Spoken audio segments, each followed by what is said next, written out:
Hi, everybody. Welcome to the Museum of Glass. We have a special guest artist, Nancy Callan, the woman at the center bench. Nancy has a large retrospective exhibition across the hall in our galleries. It's called Forces at Play. Nancy's a graduate of Massachusetts College of Art. She's worked for 19 or 20 years for the greatest glassblower in the world, Lino Talia Pietra, and she's become quite the art star herself with her own career. She's taught glassmaking at the world-famous Pilchuck Glass School and basically all over the world. Glassblowing, as you can see, is a team sport. So all these people running around are making various parts of her sculpture, which the drawing is up on the heat shield by the center furnace. So just to get you started, I'm going to give you just a very quick introduction to how glass blowing works. Everything that we do here starts out in our glass furnaces. The glass furnaces are the machines where you see the doors closed. There's two of them, one on each side of the studio. If you look up on the big screen, you'll see a diagram. That's what the furnaces look like inside. So in each of the furnaces, there's a big ceramic pot. In that ceramic pot is 1,000 pounds of melted glass. We keep the melted glass at 2,100 degrees Fahrenheit, which is 1150 Celsius. And at that temperature, the glass has the consistency of honey. So if you can imagine a giant crock pot full of honey, that's what our furnace is like. When we want to get the glass out to make stuff, we take one of those steel pipes. Those are called blowpipes. And we dip them into the melted glass like you're dipping into a big jar of honey. We dip it in, twirl it around. A little bit of glass sticks the end of the pipe. The pipe itself is hollow, so when you blow, the ball of glass blows up like a balloon. If you want to make something larger, we dip it in, blow a bubble, let it harden, and then we dip it in a second time, or a third time, or a fourth time. And we just keep adding glass till we have enough glass to make the object we want to make. Once you get the glass out of the furnace, it only stays hot for a little while. So we sit down at the workbench, do whatever shaping or blowing we can while it's hot and soft. And when it starts to cool and stiffen, we go to the second type of furnace, and that's called the glory holes. The glory holes are the round furnaces with the doors open.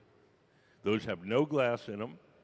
They're just a hot chamber for heating and softening the glass while we're working. Could we put up the Incalmo drawing? So if you look up on the big screen, this sculpture that we're making has several bands of color. The way that we get these bands is we make separate bubbles, one for each color. We open the bubbles up to the same diameter, and then we stick them together.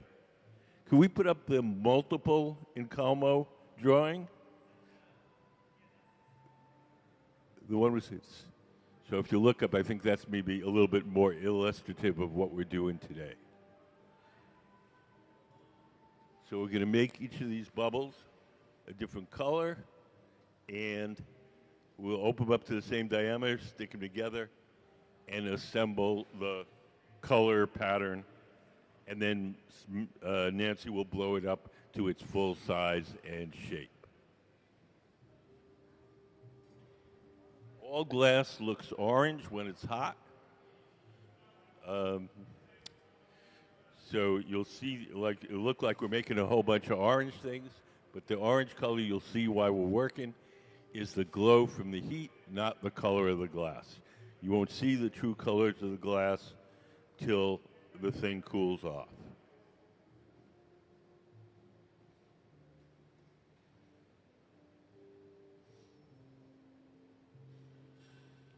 And when we join a bunch of separate bubbles of different colors or different patterns, it's called incalmo, I-N-C-A-L-M-O, and it means to graft in the Venetian dialect.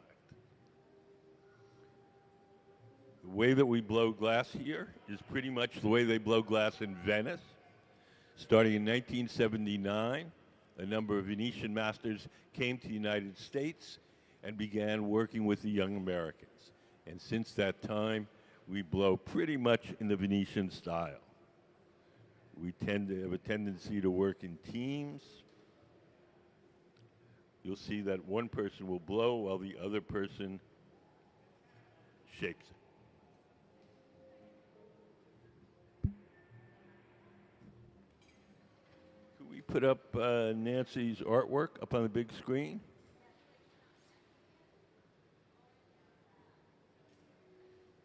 We have a little selection. Nancy's work is quite varied.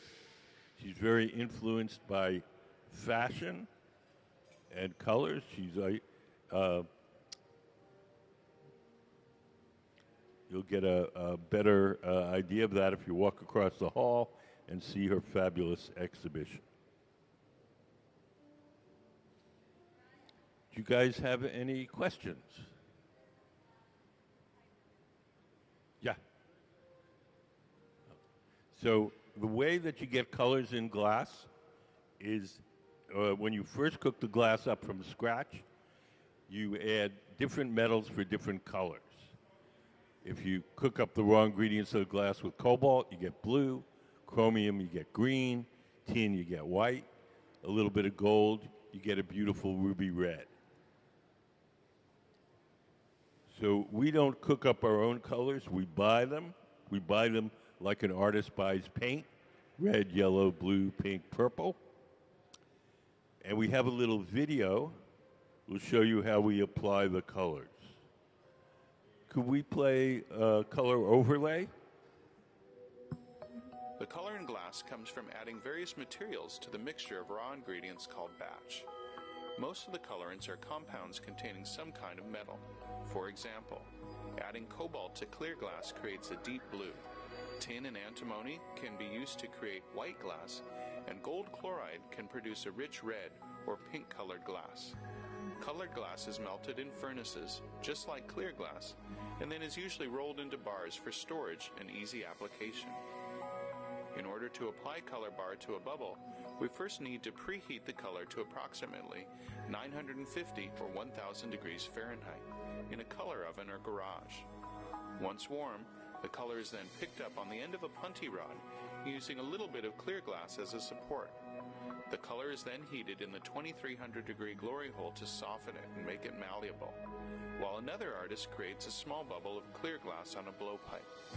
Once warm, the color is dropped over the clear bubble, and then using a variety of hand tools or the steel marver, the color is rolled back over the clear in an even layer. This process is called dropping color, or creating a color overlay. Depending on the project, that bubble is then usually gathered over with clear glass and blown into the final form.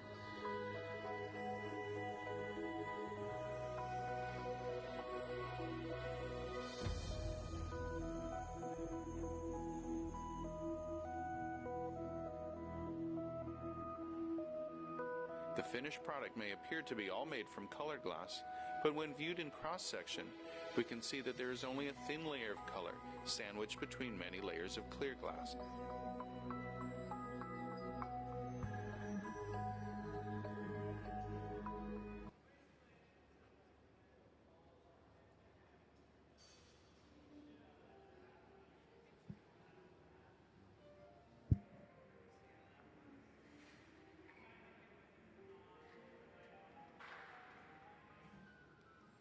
Over on the left side of the studio, they're making these discs,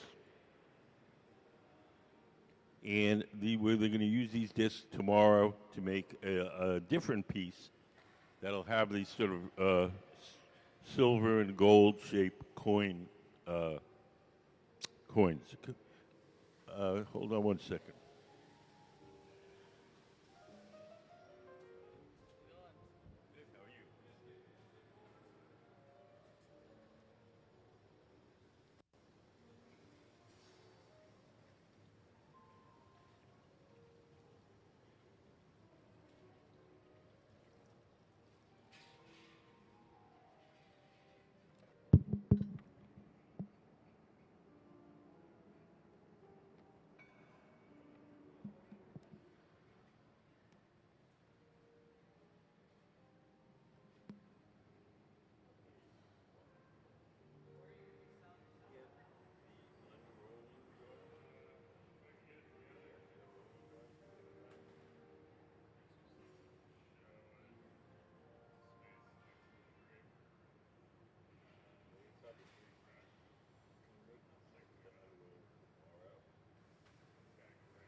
Do you guys have any questions?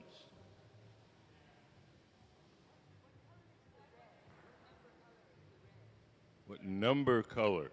I have no idea. This? Oh, it's an orange, but not red to me.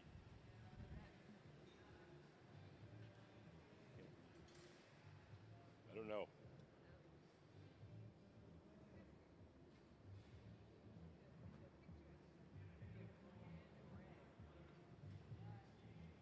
Orange to me. To each his own.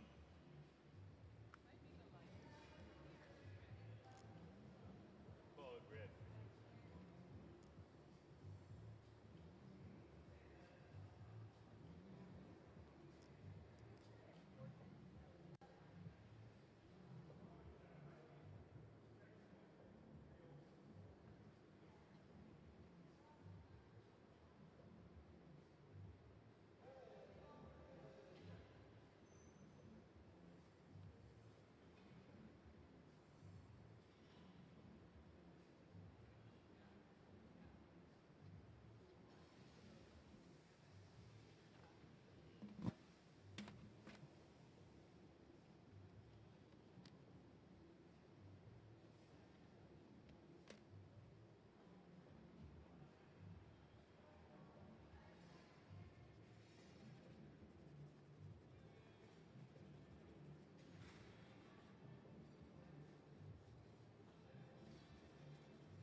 So now Nancy's opening up the end of that bubble. And we're going to attach another colored section to that. When can we put up the multiple in Calmo drawing?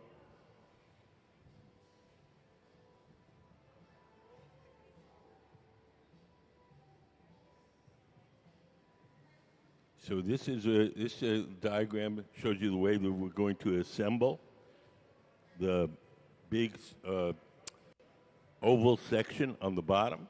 We're going to make a separate piece for the cone, and then we're going to attach it.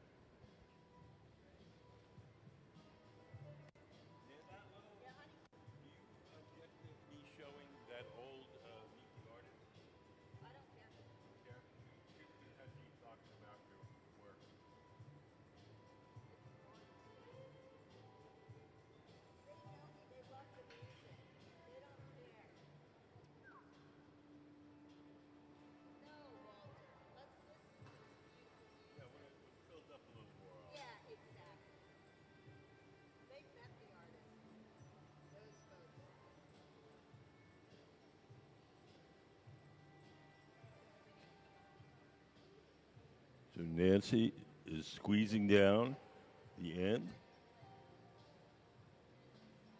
We're going to trim that bubble a little bit. As she shapes the glass, her assistant, Eden, is holding a wooden paddle in front of Nancy's arm to shield her from the heat.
So over on the far right is Dave Walters and Mariah, and they're making the new sections, each of the sections of the different colors. They'll bring them to Nancy in the middle, and Nancy will attach them.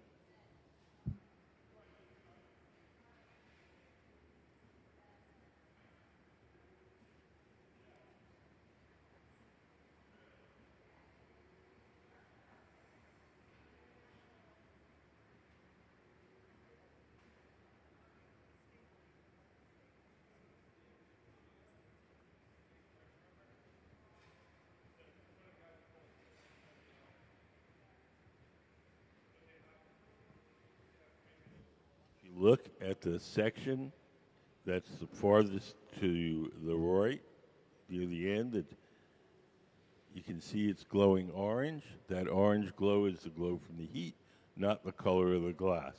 If you look at the sections nearest the pipe, those sections are cooler, and you're seeing not quite the true colors, but more of the true colors. Whatever color you start with when you're making glass, it'll look distorted while you're making it by the heat, and when it cools off, it will return to its natural color.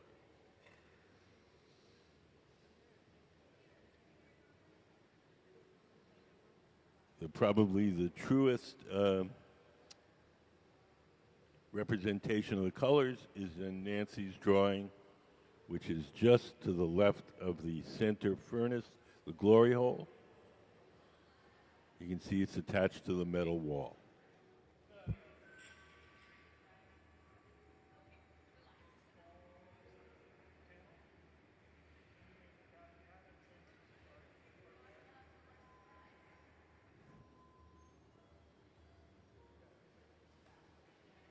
Glass making is about 2,000 years old, glass blowing, rather.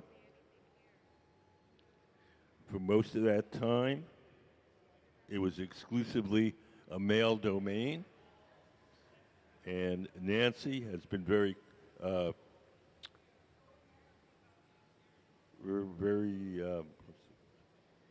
important in breaking the door open for women in glass.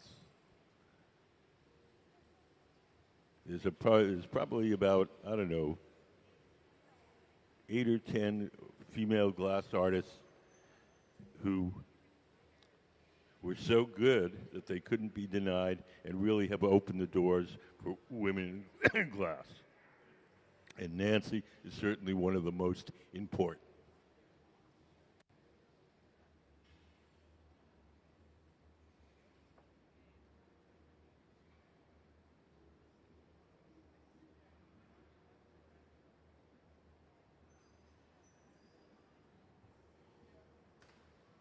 As I said, she worked for many years for the artist Lino Tagliapietro, one of the greatest masters of Venetian glass.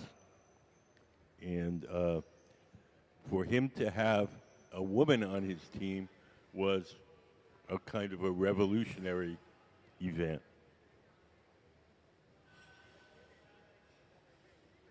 The Murano Venetian glass world is very conservative.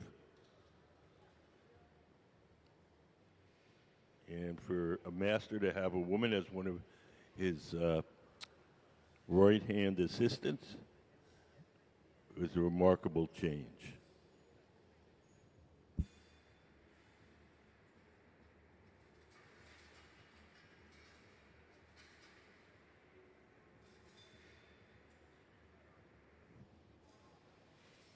Some of the other women who helped break the barrier are Kate Rhodes, Ruth King, Nancy Gray, Nancy Gray, Catherine Gray.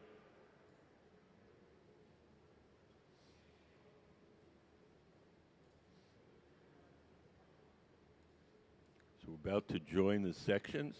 We're checking to make sure that the openings are the same size. Here in Tacoma, we call that taking a price check.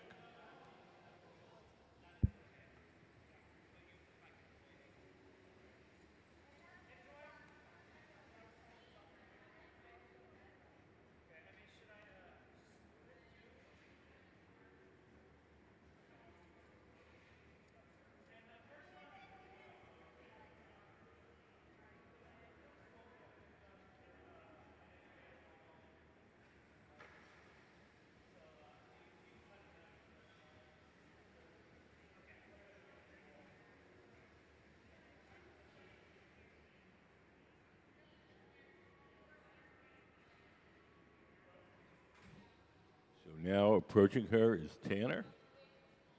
He's got the next section. We join the two sections. This is called Incalmo. We'll make sure that we have a nice seal there between the two.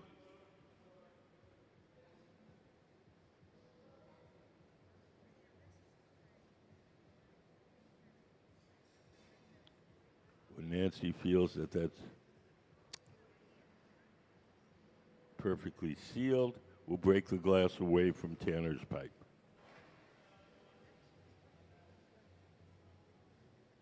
We'll do a little water. Water will crack that joint, and a tap, and off it comes.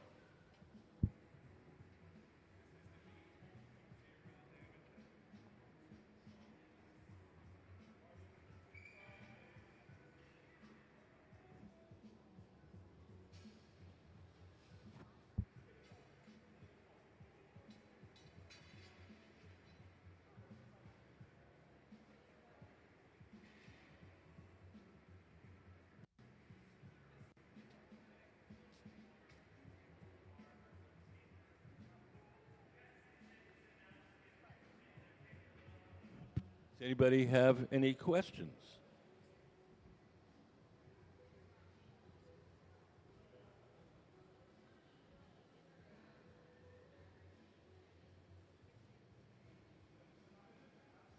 If you're here with kids today, we have a special contest for kids. Any kid 12 or younger can do a drawing. Once a month, we pick one of the kids' drawings and we make whatever they drew out of glass. It's called Kids Design Glass. That's the name of the contest. We have a table out in the lobby with drawing materials and entry forms. It doesn't cost anything. So if you want to enter the contest, feel free to sit down and do a drawing. The only restriction, you've got to be 12 or younger.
This particular piece that Ms. Callan is making today is for an exhibition dedicated to a friend of ours who passed too early from cancer, Joseph Benvenuto, otherwise known as Joe B.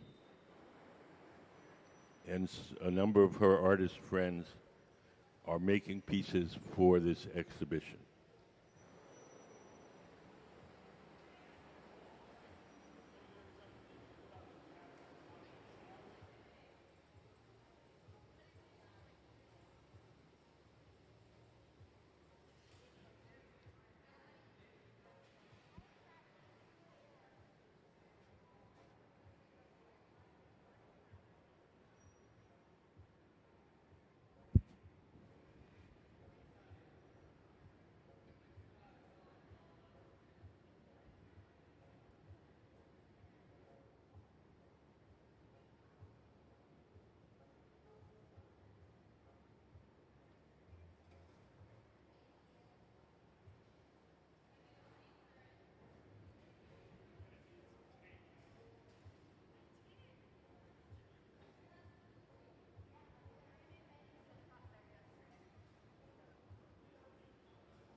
Over, look to your right, the man in the orange shirt, Dave Walters. He's taking his pipe over to the pipe cooler. When these steel pipes get too hot, we take them over to that trough. We lay the steel pipe in the trough, and we just spray water on the metal pipe to cool it down and make it easier to hold.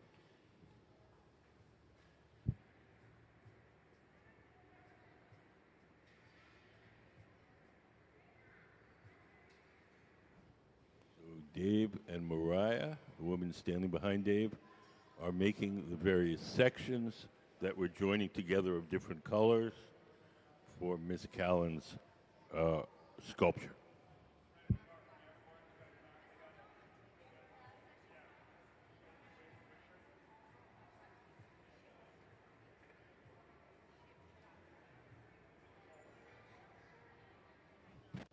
We have a little video of one of Miss Callan's earlier residencies here at the museum, and you get to hear Nancy talk about her inspirations for her artwork. Can we play Meet the Artist? Can you hear me? Are you tuning in to me? Can you hear me? I can't hear you. Hello? Check, check. Can you hear me now? I'm Nancy Callan. I'm from Seattle, Washington. Make it a little louder.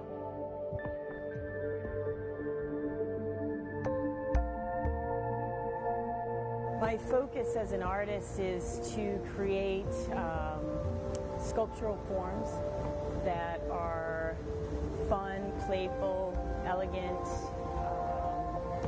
and a lot of my work is inspired by fashion. I look to designers and what's hip and what's happening, and also a lot of different patterns. My mom was pretty fashionable. She had some crazy suits when I was growing up, and I can remember she also had this canary yellow suit that was just fantastic. It was a skirt and a blazer and a hat with a feather. Well, I started blowing glass at Massachusetts College of Art, and I was a little bit older, so I knew that I had to learn from somebody that was really good. And I knew I wanted to be a really good glass blower. That was like a driving force for me. Yeah. And so I took a class with Lino in 1996, and I think he saw that I was really enthusiastic and very dedicated to what I was doing. And he told me to move to Seattle, and it was my dream to be able to work with him and be the person that like picked up the cane, that pulled the cane and did all that stuff. So that's my main gig now. You want it right here. Okay. For me, having him have the confidence and the belief in me to do that for him, that was pretty huge.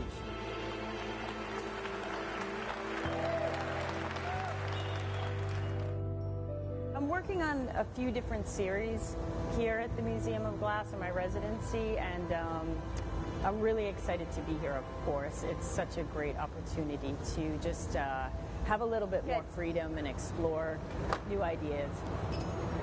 Which side wants to go? This one right here. Right now I'm working on this pattern right here, and there's some cane in it, but there's some other like color fields that I want to try and figure out how to get to those. Here's one of my drawings that goes with the pattern. This is what the piece is going to look like. And I haven't decided on which top so I like to draw everything out, and so I can play with different, to see what I like for different tops on these things.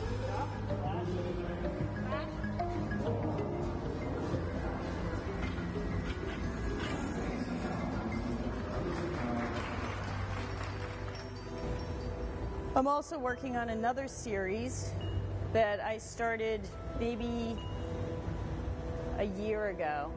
I'm really attracted to this form, and I'm trying to figure out different cane patterns to use on it. And I've been doing this new cane pattern where I cut the canes up really small. So I am experimenting and really trying to fine-tune some forms. I'm really interested in graphics and like a wide band of colors. I was really inspired by superheroes and their costumes. So this piece we're going to do today, and I'm not sure, I think I'm going to go with the all white and black.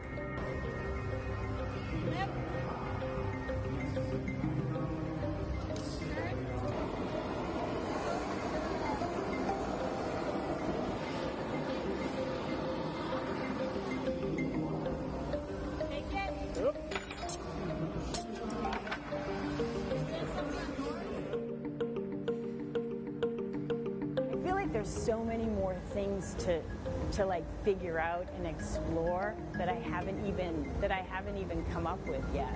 There's looks that I want to achieve that I haven't quite been able to figure out yet, and it's like, you know, with glass blowing, I feel like you learn something every time you do it. It's pretty incredible.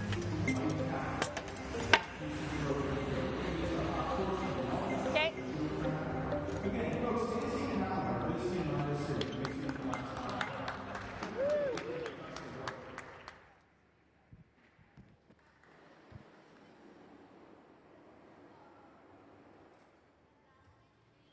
So for those who just came in, that's Nancy Callan, our guest artist, the woman sitting at the center workbench.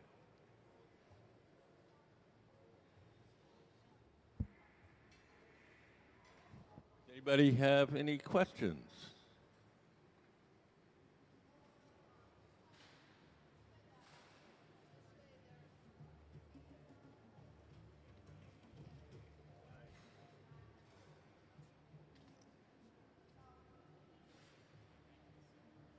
How are you guys?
So we're about to add another section. Tanner, the man with the backwards hat, has the next section.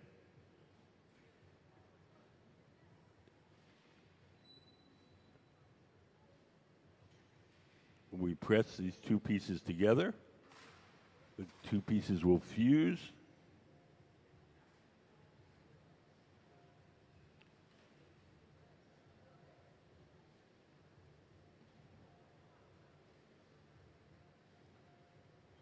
If you look to the left of the workbench, you'll see one of the glass blowers is blowing.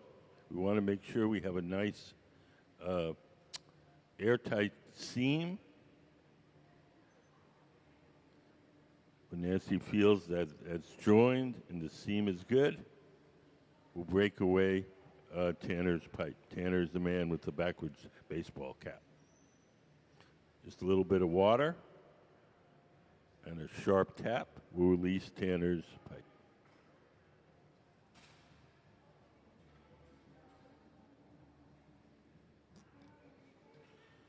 If you look to the center and just to the left of the glory hole, the round furnace, you'll see Nancy's drawing for the piece that she's making right now.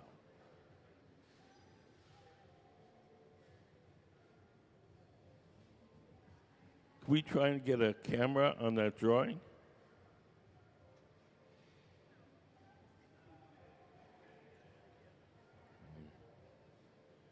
So if you look up on the big screen, that's the drawing for the sculpture that Ms. Callan is making right now. so that the colors in the glass look different than the colors in the drawing. When that glass cools off, all the colors will look just like the drawing.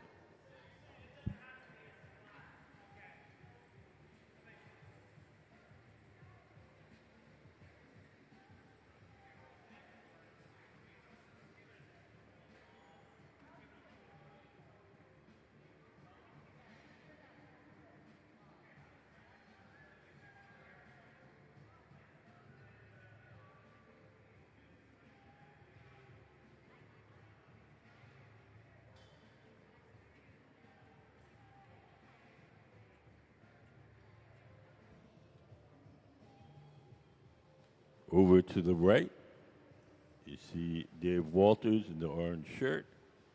Dave Walters and Mariah are making the next section to be joined to the sculpture.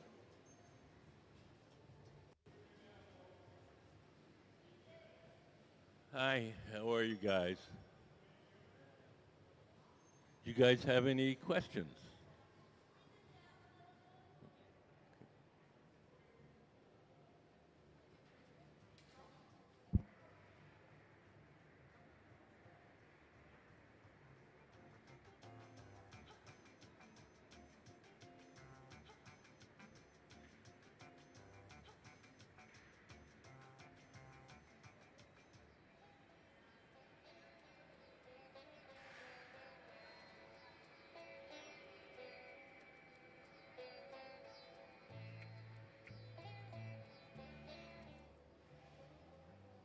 The tool in Nancy's hand is called the jacks.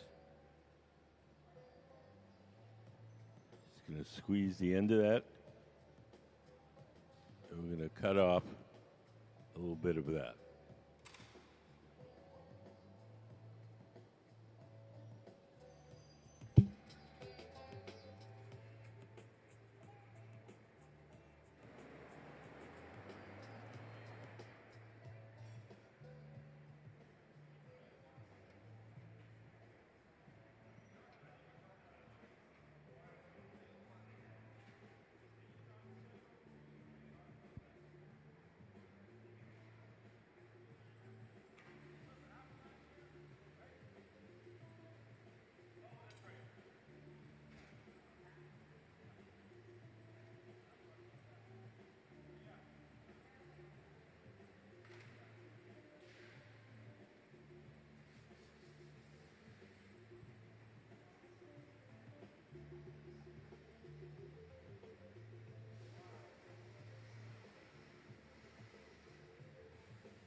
What?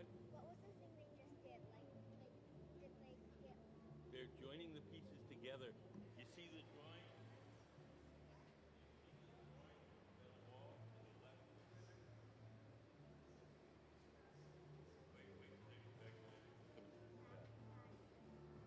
So that you see how it's made of stripes of different colors?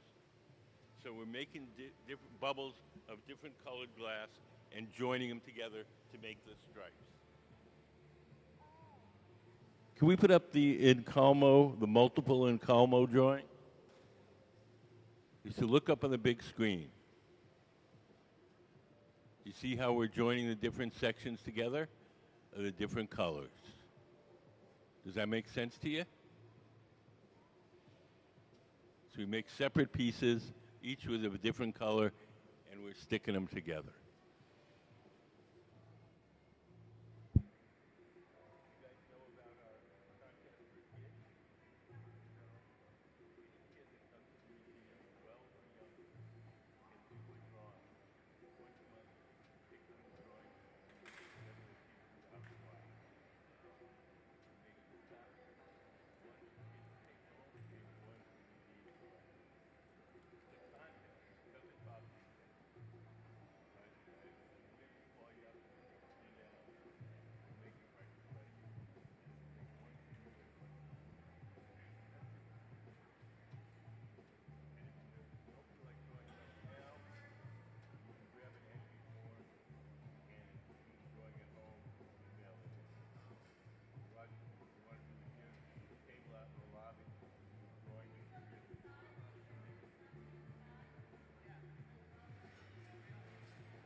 those who came in a little later, our guest artist is Nancy Callan.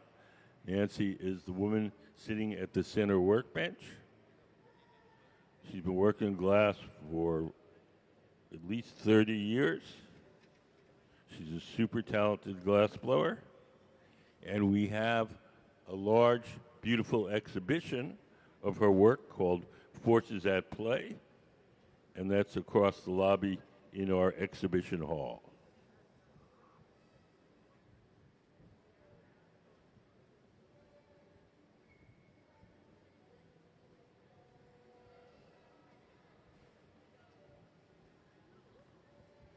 This technique where we join sections together of different colors or different patterns is called Incalmo, Incalmo.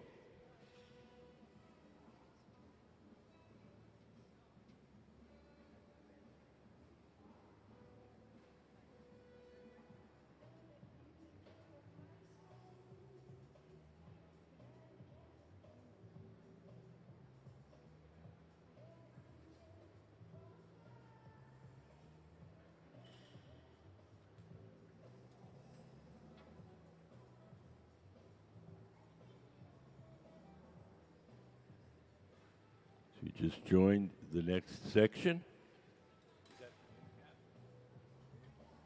the end cap?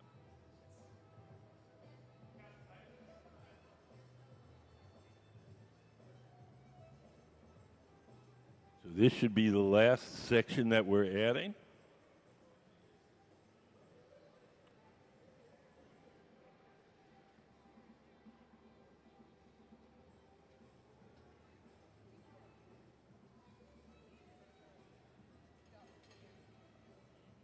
We have a mixed team here working on this.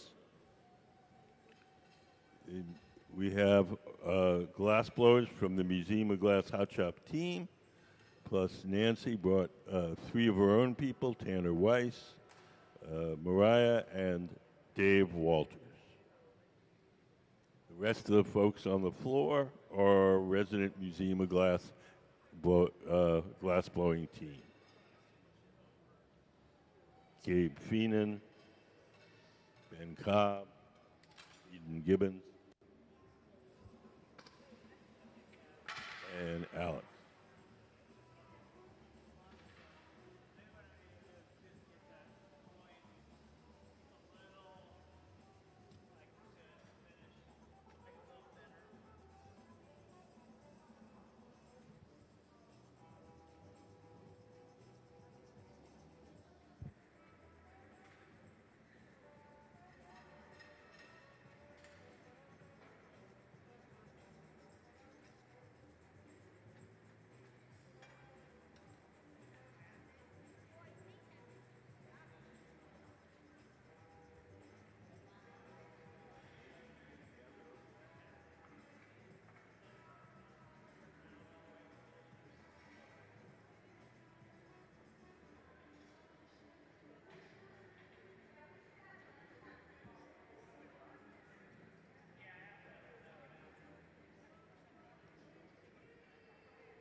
Yes. When she fits the 2 parts together, Yes. it seems very. Is she looking for temperature? Is she looking for symmetry? What is she looking for? Looking like that they're round. They've got to both be perfectly round, and they have to be the same diameter. Diameter. Well, what about the temperature? Both edges have to be hot. Is it one's hotter than the other? One's not. Doesn't matter. Doesn't matter as long as they're both hot. They'll stick to each other. I see. So the temperature, the symmetry, and the connection is more important than the temperature on parts A and B. Yeah, hot glass sticks to hot glass, so both edges have to be hot, but the whole thing has to be not so hot that you distort them. You want mostly the edges to be hot. And does she just Just by looking at it, yeah. Pardon? Just by looking at it. Because I see she's watching me. It's great, thank you. Yeah.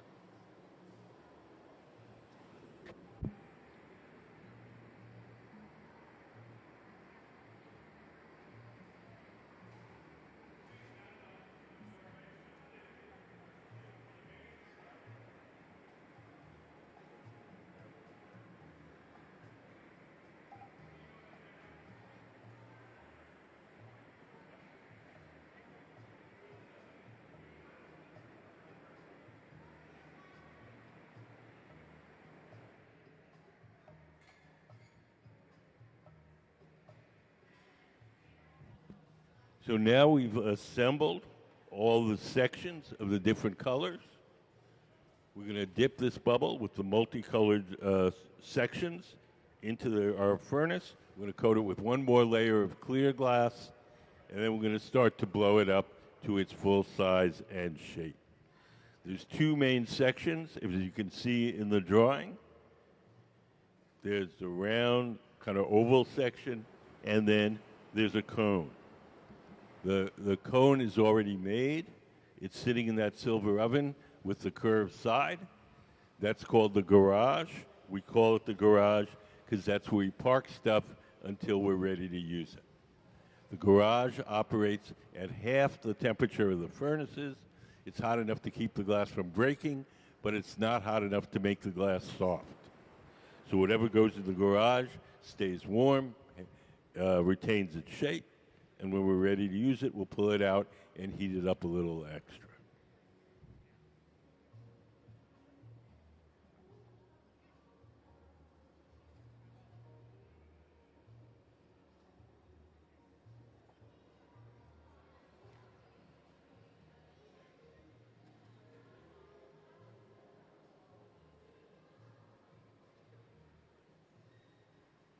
Do we have the forces at play slide?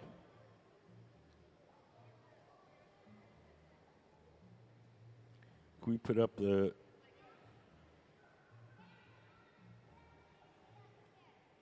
just the forces at play slide?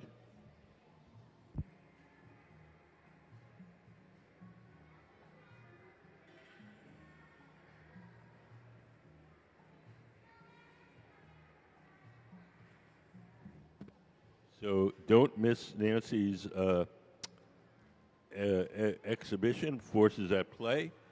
It'll last a week or so of the exhibition, and it's across the hall, across our main lobby, in our exhibition spaces.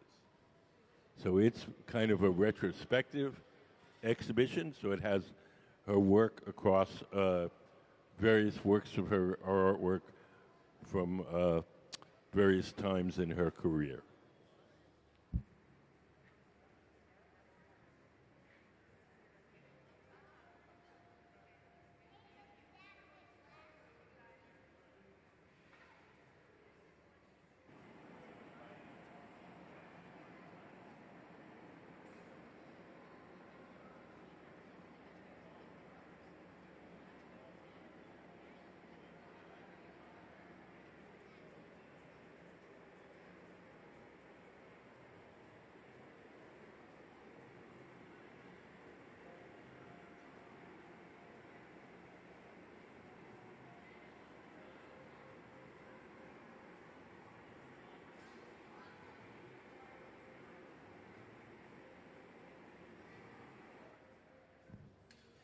We have two ways in which we heat up the glass while we're working. One is the big round ovens with the doors open. Those are called glory holes. And we also use torches. When we use the torches to heat the glass, we can focus the heat in a particular place. When we put it in the glory hole, it heats it up more generally.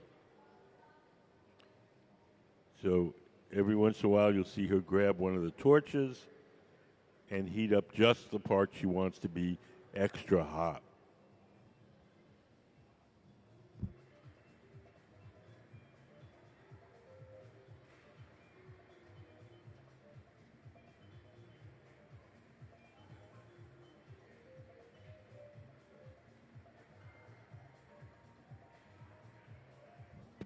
Those you came in a little later, I'll just give you a real quick introduction to how glass blowing works. Everything that we do here starts out in our glass furnaces. Our glass furnaces are the machines where you see the doors closed. There's two of them, one on each side of the studio. Can we put up the glass furnace diagram? So if you look up on the big screen, you'll see a diagram. That's what our furnaces look like inside. So each one of them has a big ceramic pot in the bottom half. In that ceramic pot is 1,000 pounds of melted glass.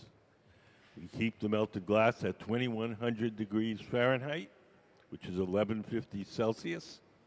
And at that temperature, the glass has the consistency of honey. If you can imagine a giant crock pot full of honey, that's what our furnace is like. We also have furnaces called glory holes. Those are the round furnaces with the doors open. There's no glass in those. You can check out the diagram up on the big screen. It's just a hot chamber for heating and softening the glass while we're working. Each time we heat it up and soften it, it only stays soft for a little while. So we do whatever shaping we can while it's hot and soft. And when it starts to cool and stiffen, we return to the glory hole and heat it up again.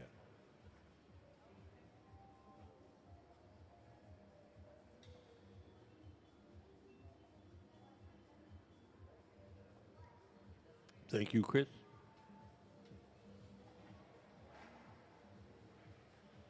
The furnaces and the glory holes run on natural gas at forced air, and the torches run on propane.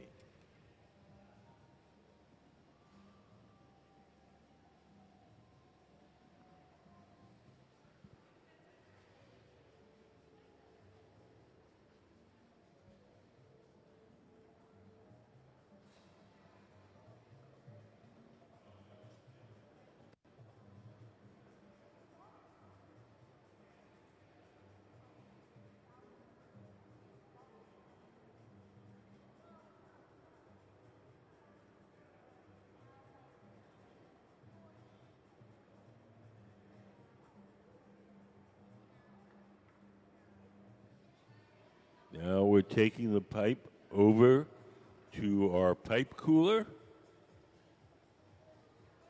It's a little steel trough. We lay the pipe in the steel trough and spray water on it. That cools it down and makes it easier to hold.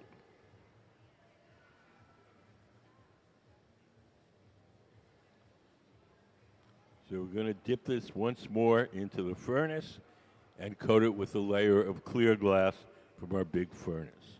All the glass in the furnaces is clear. When we want to make a colored object, we buy colored glass in the form of these bars. We buy it like an artist buys paint. We blow a bubble of clear glass from the big furnace. We heat up a chunk of the colored glass, and then we coat that initial bubble with a layer of colored glass.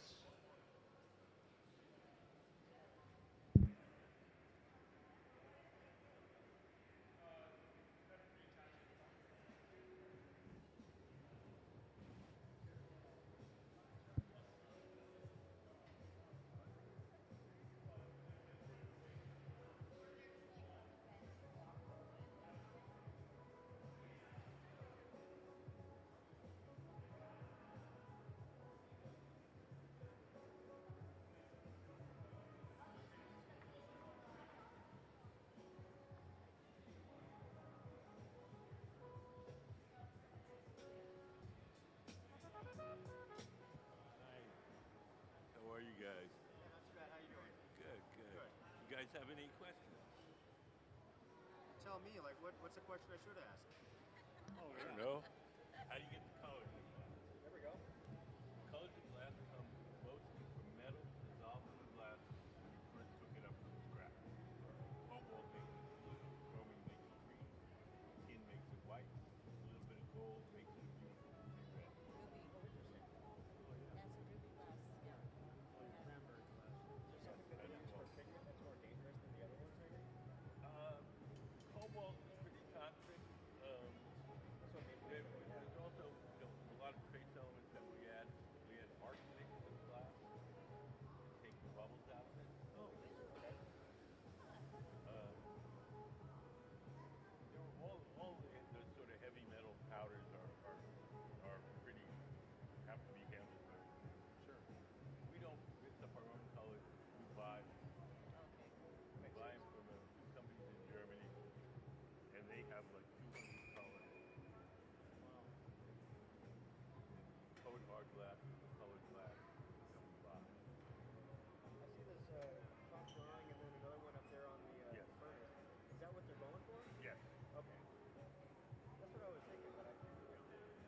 across the hall in the exhibition. What's your name? Walter. Walter? All right, I'm Michael. It's great to meet you. You do great work, man. Thank you. Yeah. All right. Bill.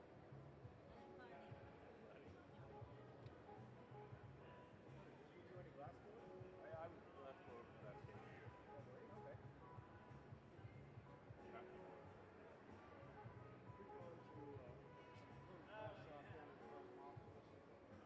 That with local art, and they blow glass there, and they've got a little, it's a small place. This is like the lot. Yeah, yeah, this is huge here. So This was a house that would be a mansion. oh yeah. No, and that was the first thing that struck me when we came in was how nice all of their stuff looks compared to theirs is their little garage. You still make cool stuff in there for a small shop. Oh, they do too. They're So beautiful. we're outfitted for big projects. Yeah. And we have about 30 guest artists. Some of them appear here. They come from all over the world. Um, some of them are glassmakers, some of them are not. We have painters, poets, musicians as guest artists. If this person's not a glassmaker themselves, then we have a crack team of glass blowers. They come up with a design, and our team makes their design. This is a very fine glass blower, so she's leading the team, and our folks are.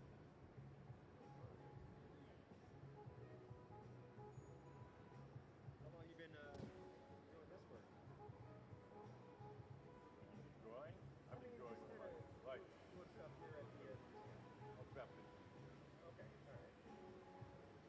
Well, okay. Well, how about home? On my home life. Sure. Yeah.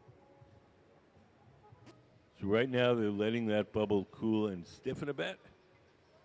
We're going to put one more gather over it. And then we'll start to blow it up to its full size and shape.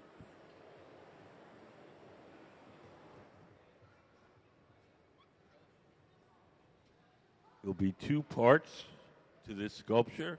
There'll be the oval part, which is we're going to make out of this bubble here. And then it's going to have a cone on top. The cone was made earlier in the day and it's sitting in this oven over here called the garage. And when this part's all blown up to its full size, we'll pull the cone out and attach it. Hi, how are you guys? Good. You guys have any questions? Not yet.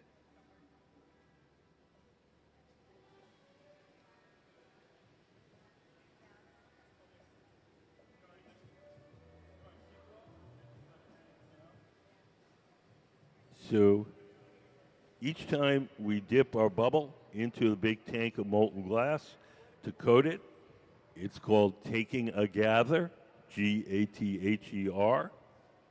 And usually we let the bubble cool and stiffen quite a bit before we add the next coat. If we go in there with the bubble too hot, the bubble will collapse. It'll be soft and it'll collapse. So we just let this bubble cool and stiffen. When they feel it's stiff enough to survive being immersed in the molten glass, then we'll coat it.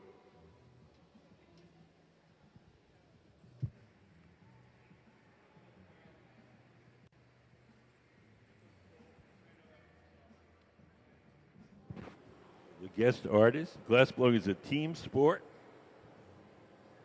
All these folks you see on the floor are working for Nancy. It's a combination of several of her assistants that she brought and our resident team of glassblowers here from the museum.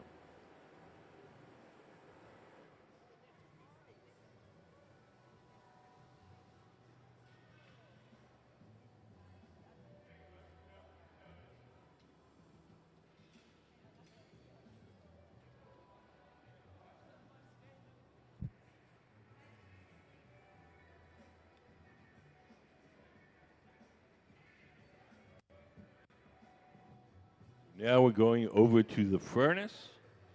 It's to the left, the center.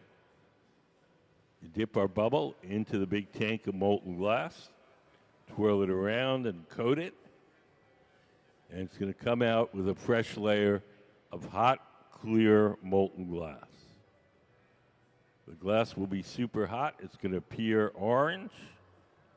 That orange color that you're seeing is the glow from the heat, not the color of the glass.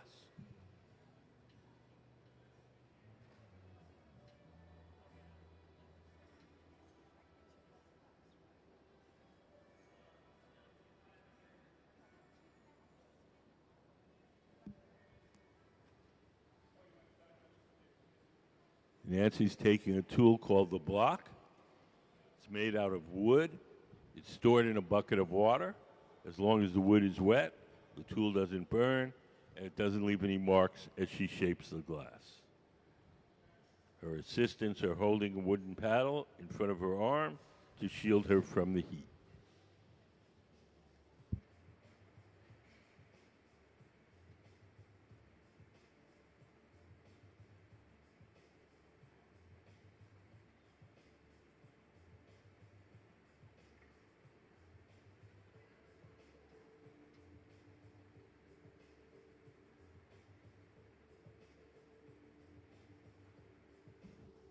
Heat that comes off the glass is radiant heat, like an outdoor heater. It heats the first thing it strikes. So if we put the paddle between the arm and the glass, the paddle gets hot and the arm doesn't.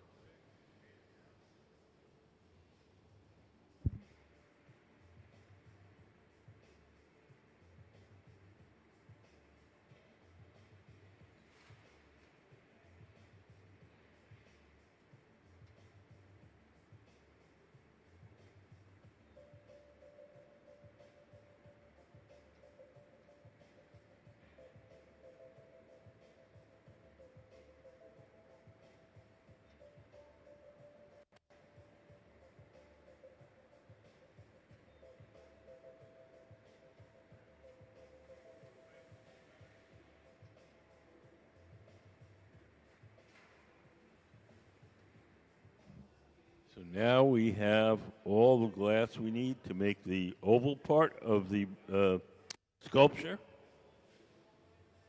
And now we're going to start to blow it up to its full size and shape. So that's hollow, but it's quite thick at the moment. And as we blow it up, it'll get thinner and larger.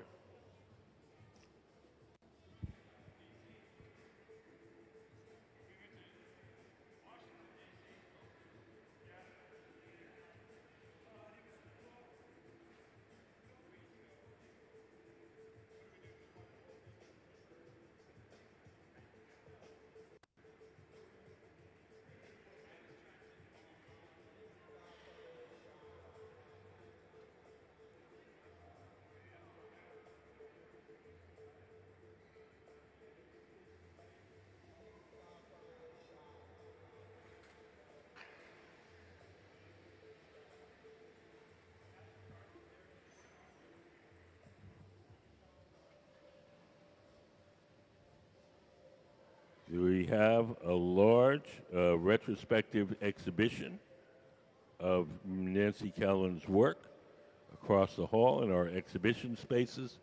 The exhibition is entitled Forces at Play. So if you want to see a whole bunch more of Nancy's work, we have a beautiful exhibition.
The part of the bubble that's closest to the metal pipe doesn't get as hot.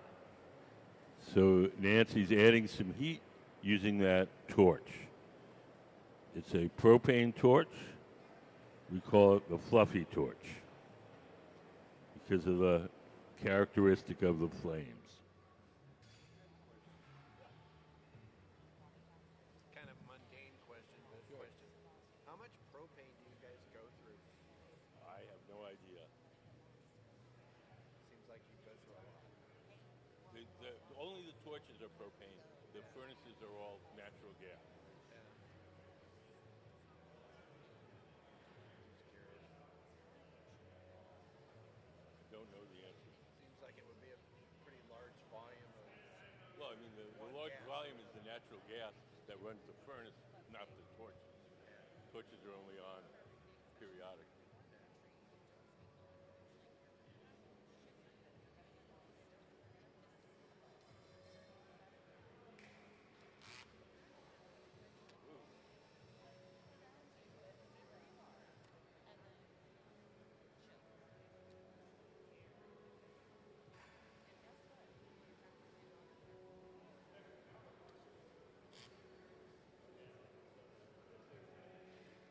So now Dave Walters in the orange shirt, is shaping the bubble on that steel table.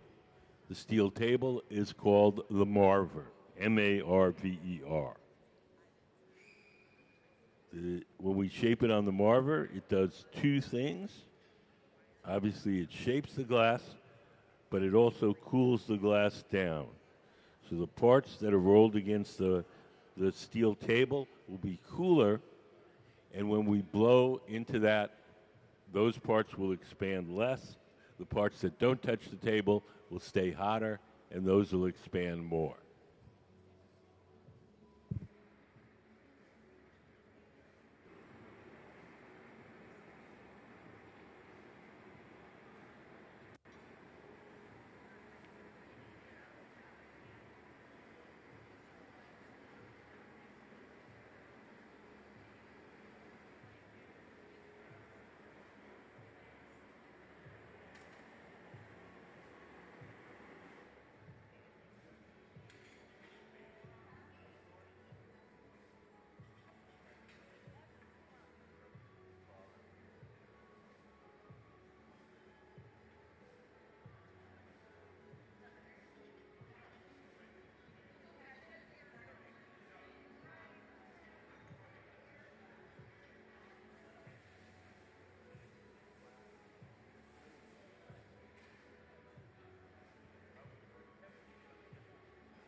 They allow us to focus the heat just exactly where we want it.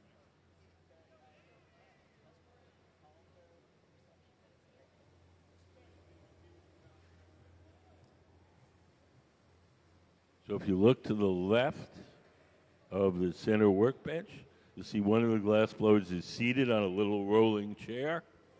He's the guy that's blowing. He's blowing through that steel pipe, the blow pipe, and inflating the glass as Nancy shapes it.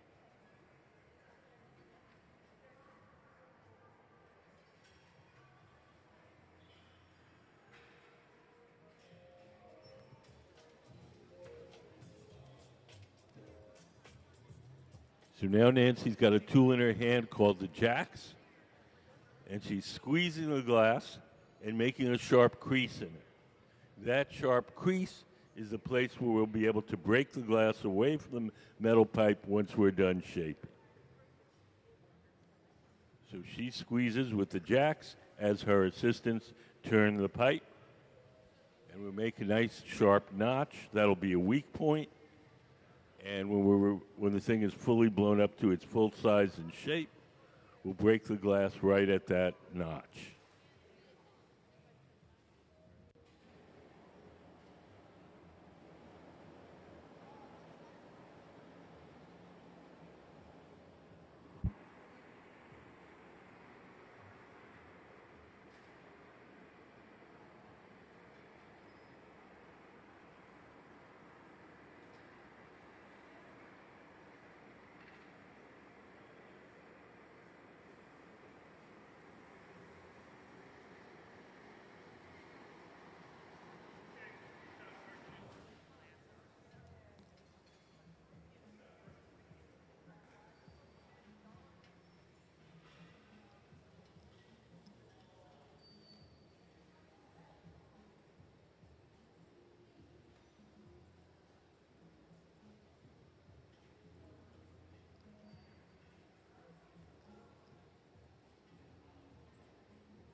So now, when we make that notch, it's called jacking it down.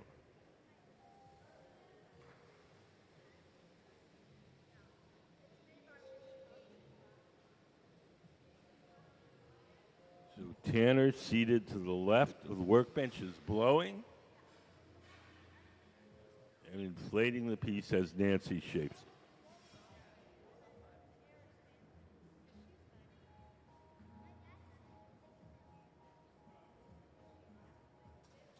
Can we put up the multiple Incalmo drawing? So for those of you who came in a little later, this is how we constructed it. We blew separate bubbles of different colors. We opened them up to the same diameter and joined them together. And so now we have a single bubble with multiple colors, and now we're blowing it up to its full size and shape.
Just to give you guys a little introduction to our guest artist, we have a little short video where you can hear Nancy Callan, our guest artist, discuss her work. Could we play Meet the Artist? Can you hear me? Are you tuning in to me? Can you hear me? I can't hear you. Hello? Check, check. Can you hear me now? I'm Nancy Callan. I'm from Seattle, Washington.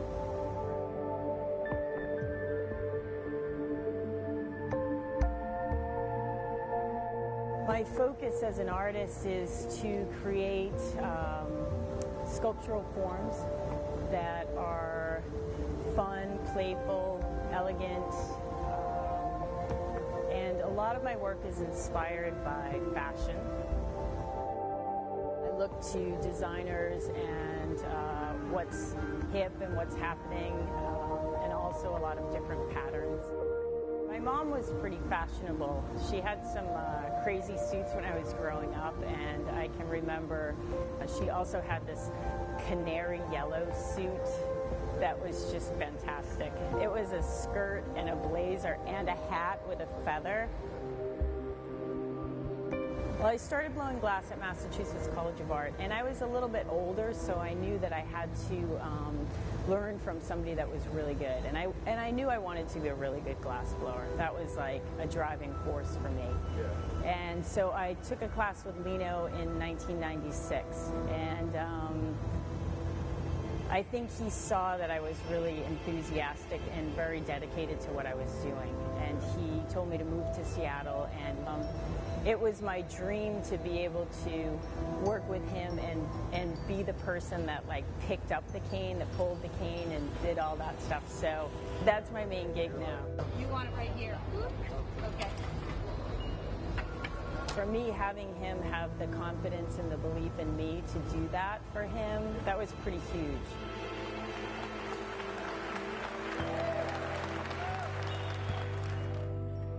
I'm working on a few different series here at the Museum of Glass in my residency, and I'm really excited to be here, of course. It's such a great opportunity to just have a little bit more freedom and explore new ideas. Which side wants to go? This one right here. Right now I'm working on this pattern right here. And there's some cane in it, but there's some other like color fields that I want to try and figure out how to get to those. Here's one of my drawings that goes with the pattern. This is what the piece is going to look like.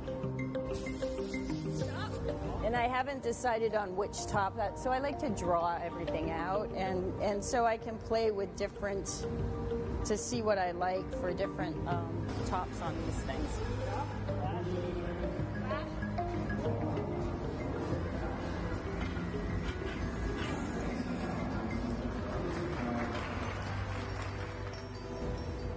I'm also working on another series that I started maybe a year ago. I'm really attracted to this form, and I'm trying to figure out different cane patterns to use on it. And I've been doing this new cane pattern where I cut the canes up really small. So I am experimenting and really trying to fine-tune some forms. I'm really interested in graphics and like a wide band of colors. I was really inspired by superheroes and their costumes. So this piece we're going to do today, and I'm not sure, I think I'm going to go with the all white and black. Yep.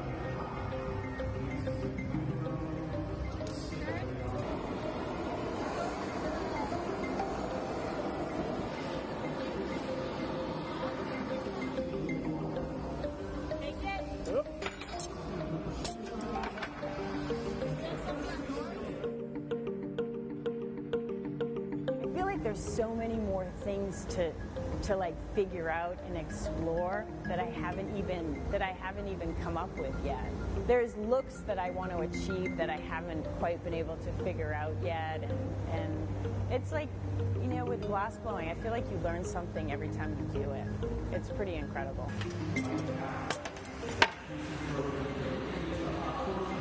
Okay.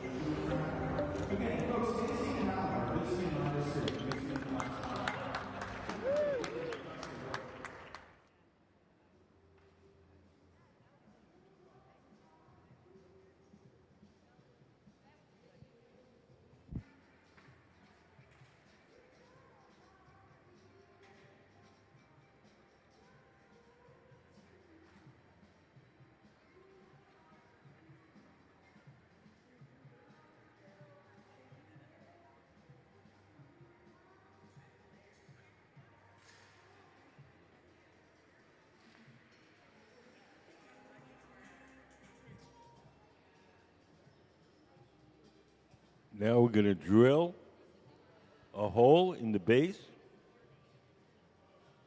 We're going to add the cone-shaped section to this oval section, and we want to be able to blow through the oval section and keep the cone section inflated as well.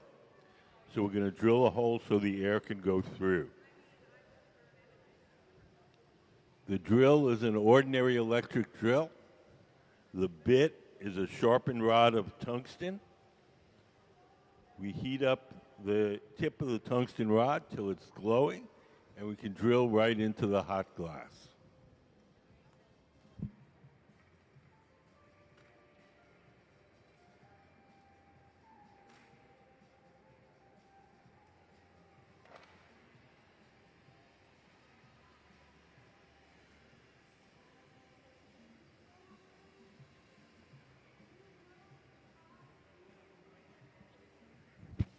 You can see Mariah heating up the tungsten rod that we use as a bit.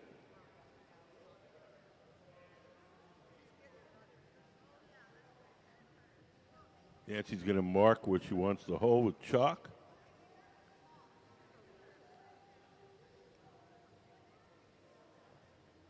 And we're going to drill right through the hot glass. We use basically a sharpened tungsten welding rod. That's what we're using as a bit.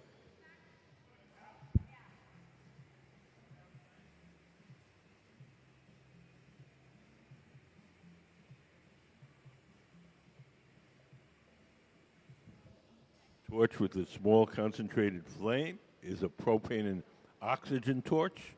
We call it the hot torch. It has a 5,000 degree flame. It allows us to get one small area of the glass very hot very quickly.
So while her assistants keep that nice and warm, Nancy's going to make what we call a collar.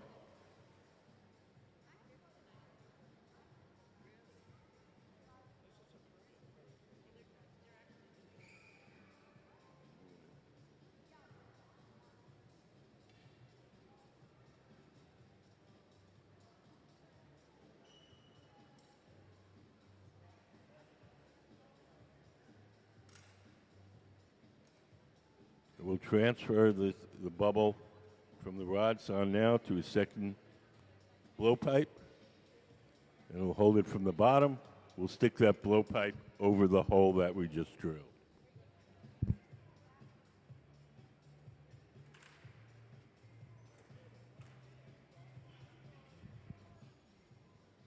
All the colors you see while we're working are distorted by the heat. If you look to the right, the left of the glory hole in the center, you'll see Nancy's drawing. And those are the colors. That's the colors it's going to be when it cools off.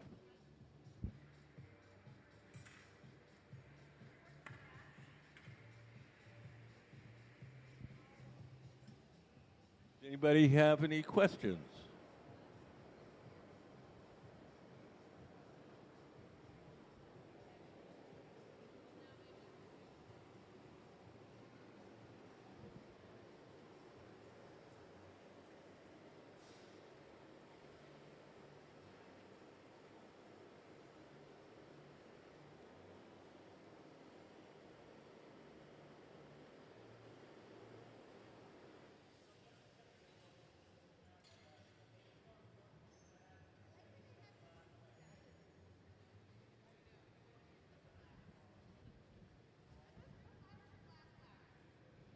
Flowers?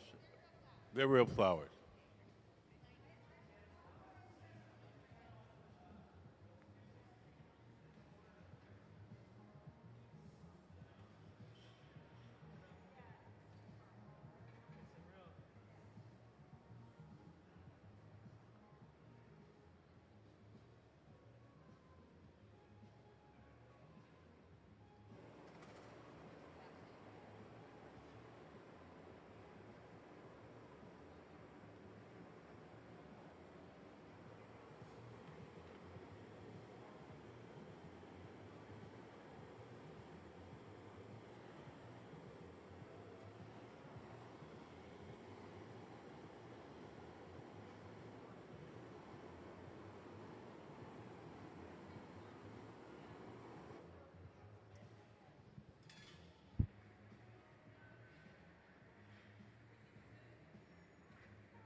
Nancy Callan's role in glass history is very important. For the first 2,000 years of glassblowing, it was an exclusively male-dominated craft, and in the 1980s and 1990s, there were about, I'd say 8 or 10 women who were extremely skilled, who sort of broke the glass ceiling to allow women into the glass shop. And they were so good, they really couldn't be denied. And Nancy was definitely one of those women. It really changed the landscape for all the young female glassblowers who would come after her.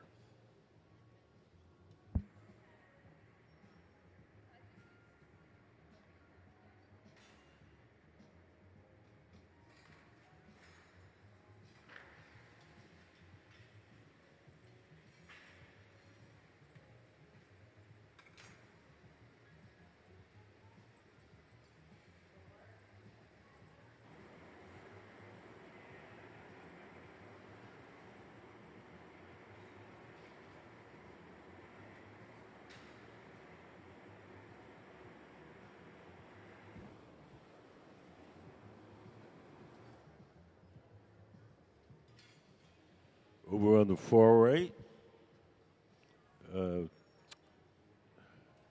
Tanner Weiss, is preparing what we call a collar, like a collar on your shirt. And he's coated the end of that pipe with glass and made sure that the end of the pipe is open.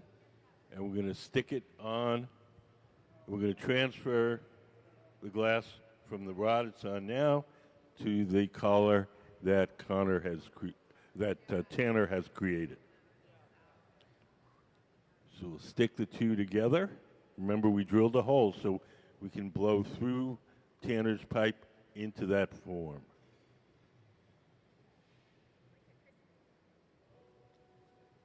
When they feel that a connection is stiff enough to bear the weight, we'll break the glass away from the original pipe.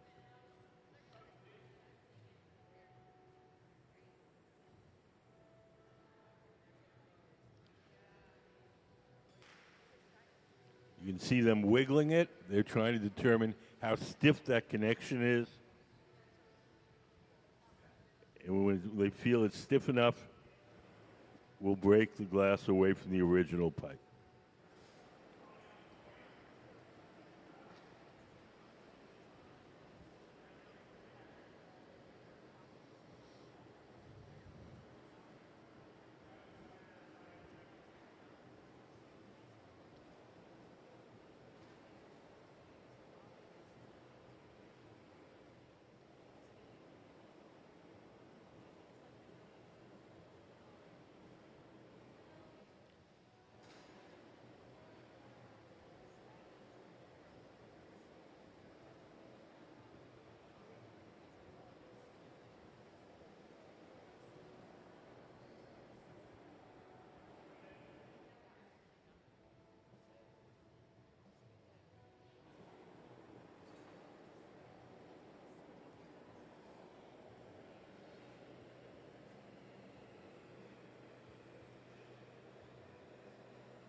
Drip some water where we want it to break. He's dripping water off those tweezers. That'll crack that glass just at that notch. Give the pipe a sharp tap, and off it comes. Yeah, so let's have a hand for Nancy and her team.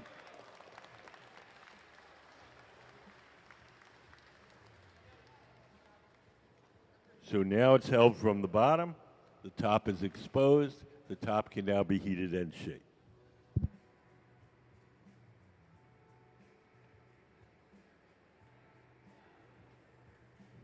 Anybody have any questions?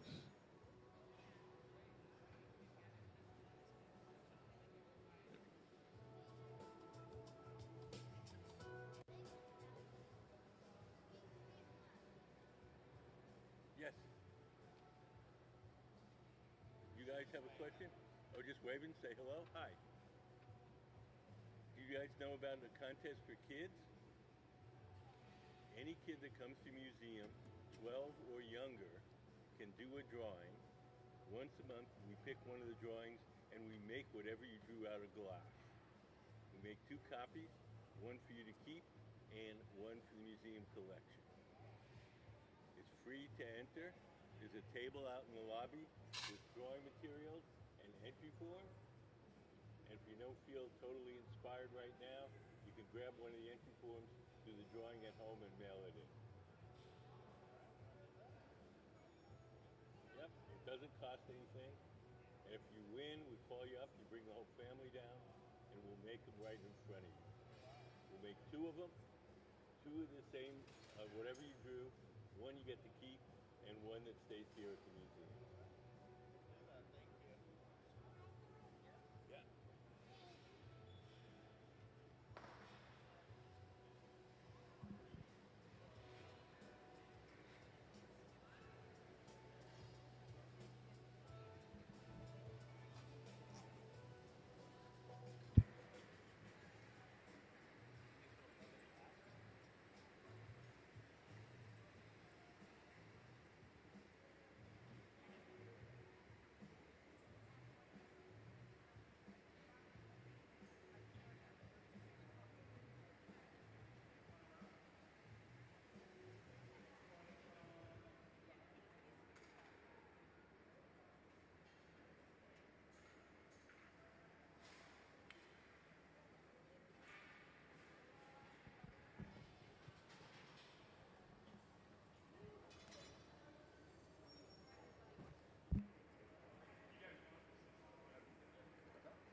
So now we've got it on the end of that new pipe. We can blow air into it, keep it inflated as we shape it. Does anybody have any questions?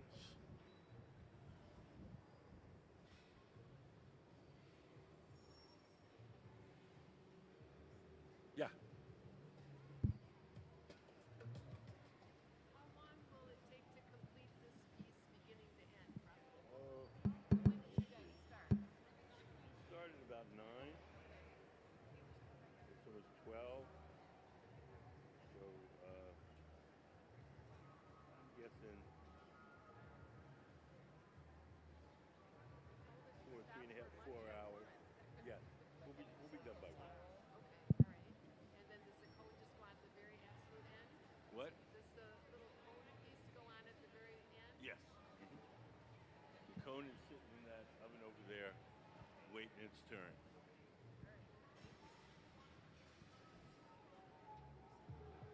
Start around 9. They'll be done by 1. The cone goes on at the very end because the work's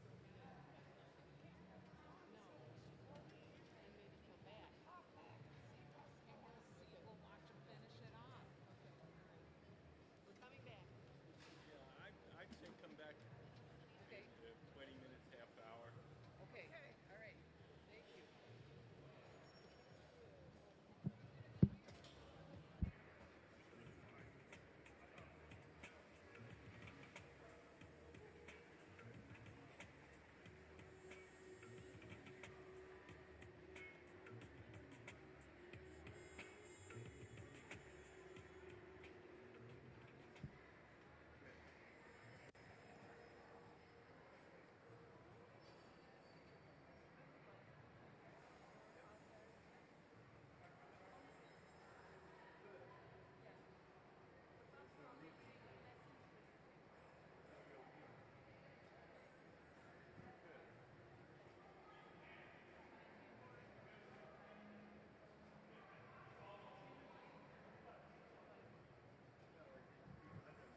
for 99% of the things we make, it's just like blowing up a balloon. Okay. Okay. Thank you. It's a wonderful demonstration. Oh, good, good. Glad you're enjoying it. Yeah, very much. And don't miss Nancy's exhibition Yeah. over in the hall. You see Yes. all the incredible things that she's made. Yeah. Looking forward to that.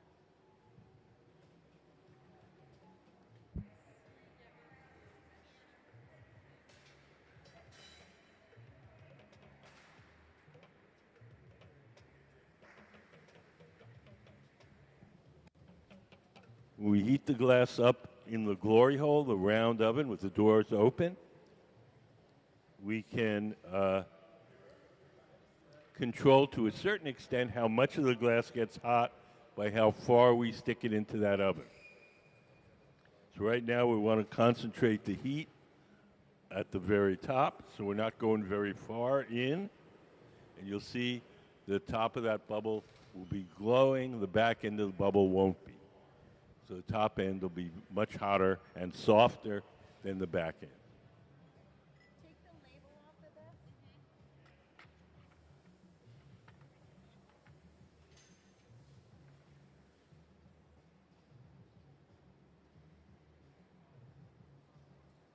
So now as we work the top,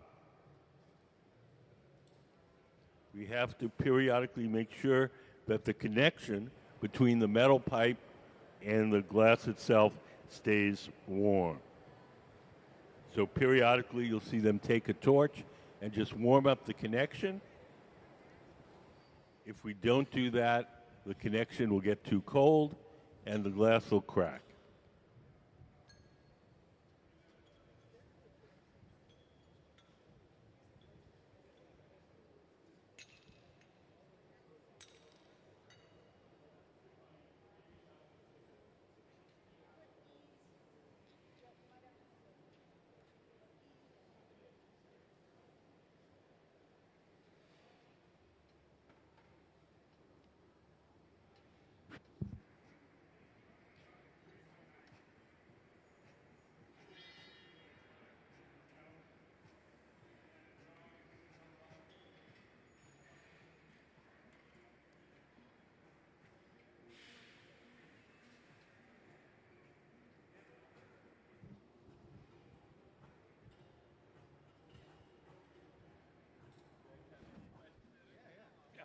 What are these guys doing? Does it relate to what's going on over here?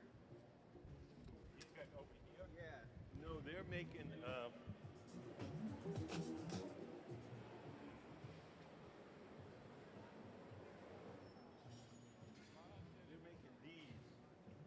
which Nancy's going to use in a piece we're making tomorrow.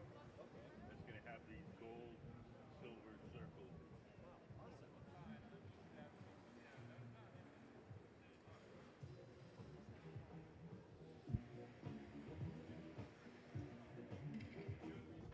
She makes these pieces where that are flat panels. They're like a painting. We make a cylinder. We'll melt these into the cylinder, and then we'll. Could we put up the unrolling diagram? It's hard to explain without a picture. So if you look up on the screen, this is the way that flat glass was made back in the Middle Ages. It's called the cylinder method. We blow a cylinder, cut it down the side, cut the bottom off, put it in a kiln on its back, and heat it up till it's soft again, and then unroll it to make a flat panel.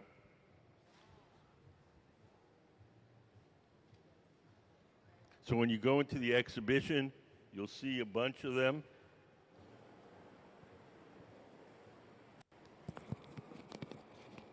So we'll blow the cylinder, cut it down the side, cut the bottom off, put it in the kiln, heat it up till it's soft again.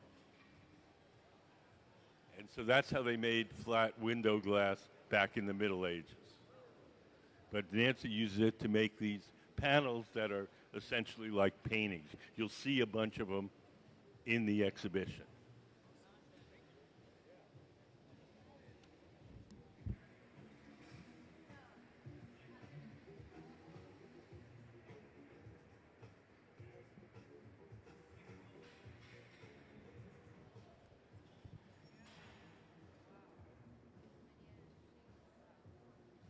If you came in a little later, our guest artist is Nancy Callan.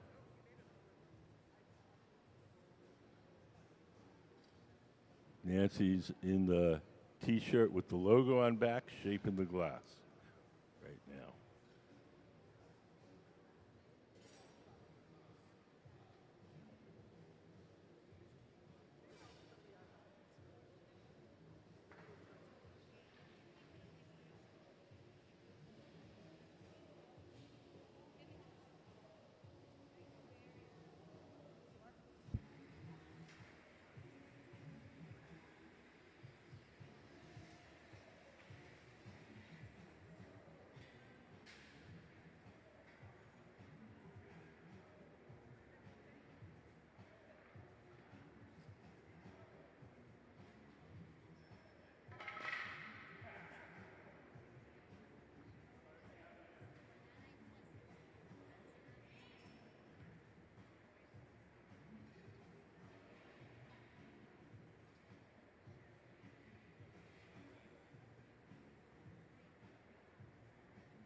We're going to cut off that knob at the end.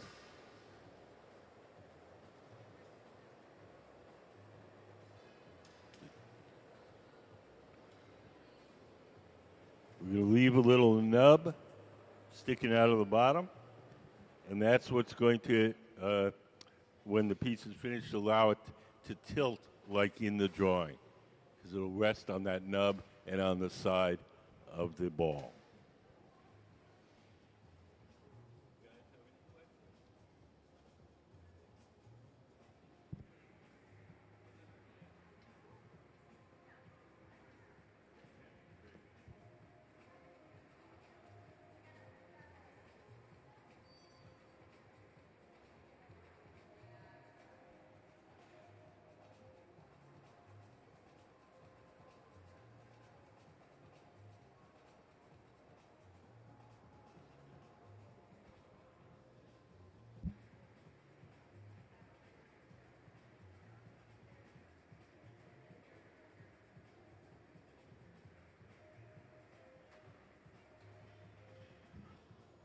If you look up on our balcony, there's a number of pieces by Lino Tagliapietra, the Venetian master, one of the greatest glass blowers in the world, and he was the mentor for Nancy Callan.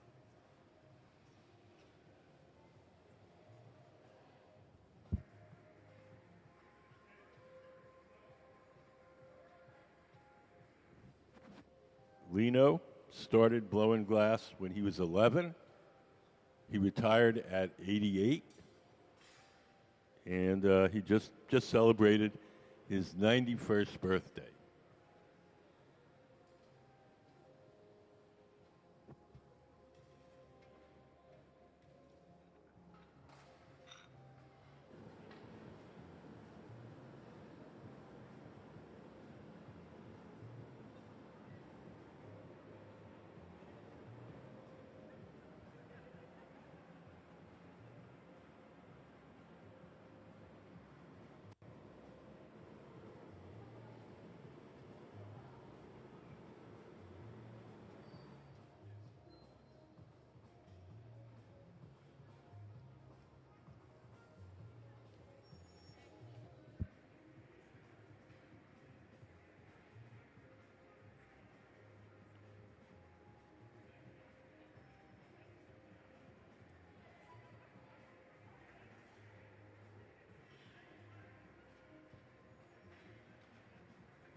So over on the bench on the far right, your right, Tanner Weiss is preparing the bubble that's going to become the cone, the pointy part sticking out, and we're going to attach that soon-ish.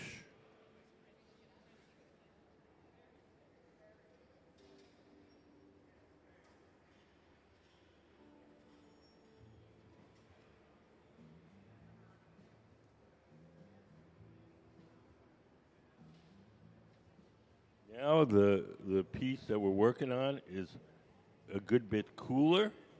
It's not yet cool enough to see the absolute true colors, but you're getting closer to the colors. When it was really hot, it was all glowing orange.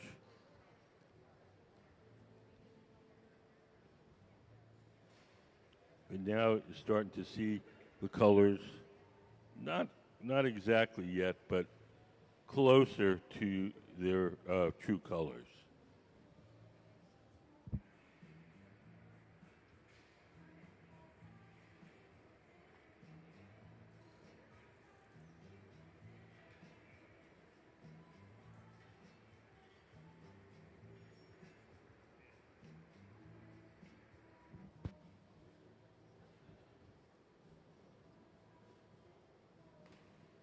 All the colors we use, we buy our colored glass in the form of these bars.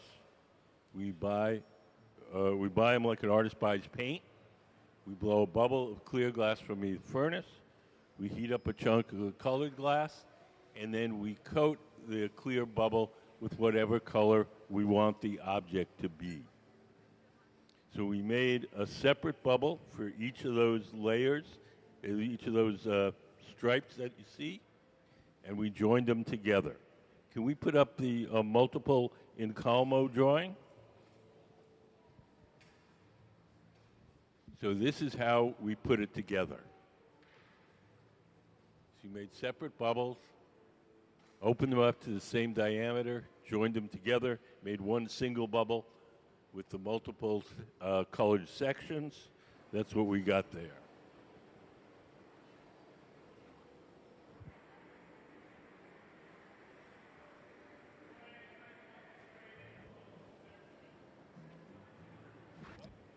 This is great stuff. Oh, good, good. Glad you're enjoying it. Your explanation and the drawings. That's great stuff. I like Good, that. good. Yeah. Yeah, no, we try to make it. You know, it's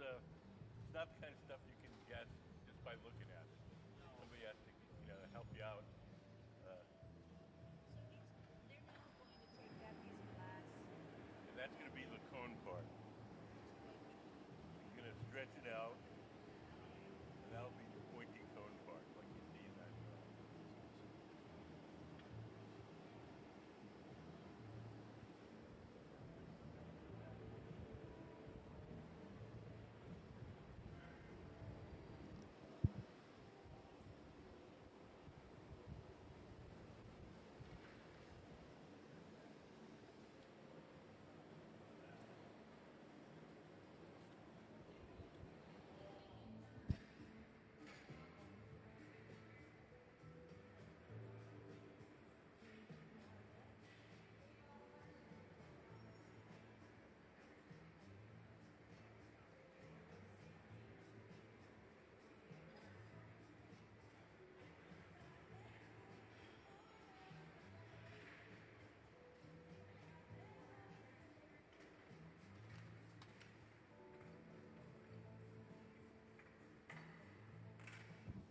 Nancy's marking where she wants to put the cone.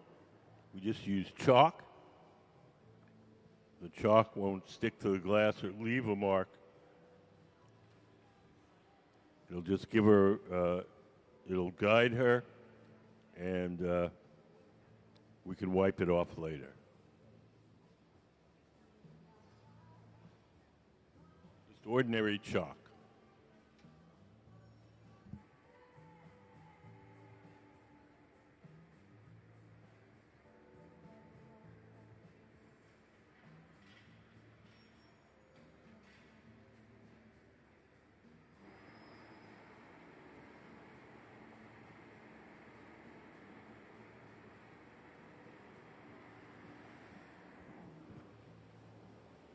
So that bubble is hollow. It probably weighs in the range of 20 to 25 pounds. But that's a sort of deceiving number because the weight is way out on the end of that rod. If you can imagine picking up a bowling ball with a fishing pole, that's what it's like to lug that thing around.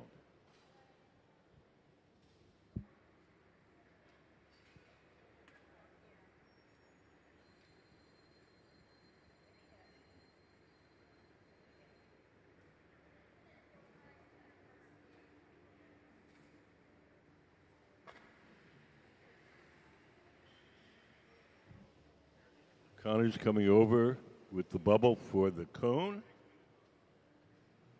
You can see the edges are glowing. That means they're extra hot and extra soft. We'll torch the bubble itself. Hot glass sticks to hot glass, so we'll get the place where we want to attach it hot. We'll get the edges of that cone hot. And then when we press them together, they'll fuse permanently.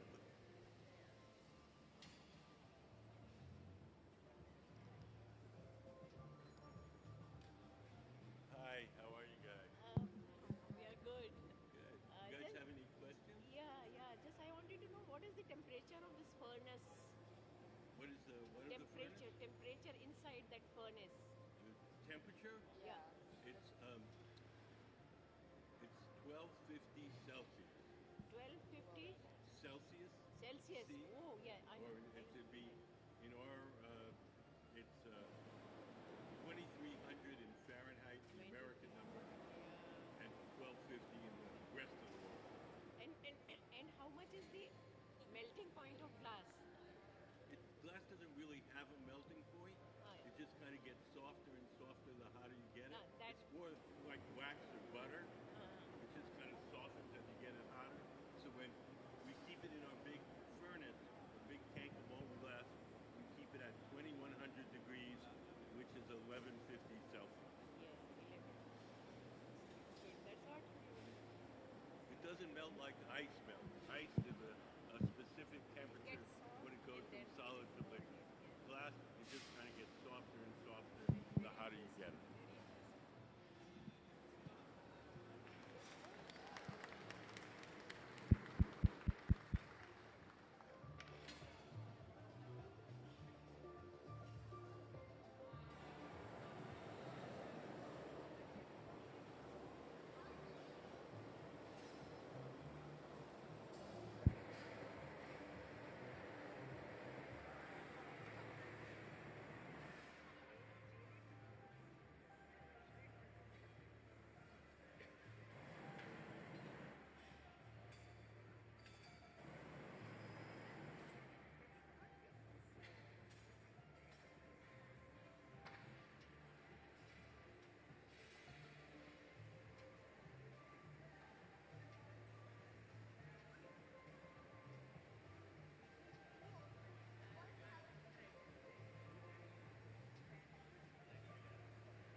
So we're using torches to make sure that that connection between the cone and the main body of the sculpture is nice and completely melted together.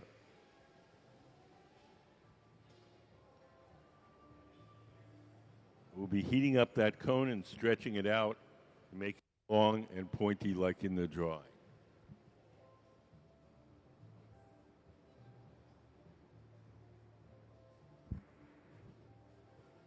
Can we get the camera on the drawing?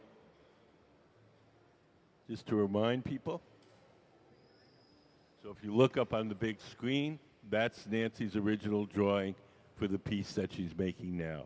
So you can see the cone is much longer and pointier, and she's going to start to stretch it out.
So we're using the torches, one, to keep the connection between the metal pipe and the sculpture warm. We're also heating up the cone itself because we want to soften it so we can stretch it out and make it longer and pointier.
Hi.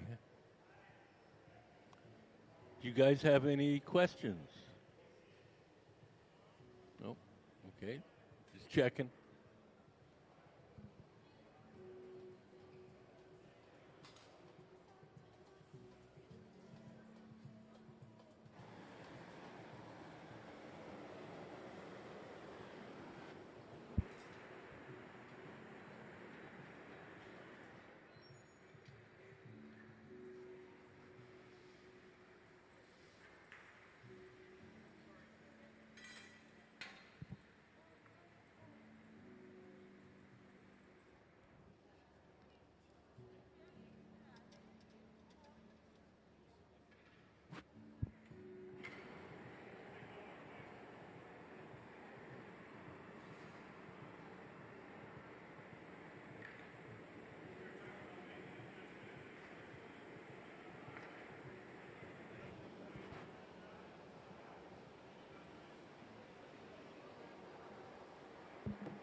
Nance is leaning on the cone shape with the jacks.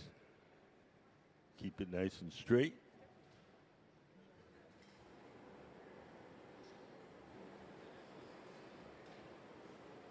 Making glass really pointy is kind of difficult.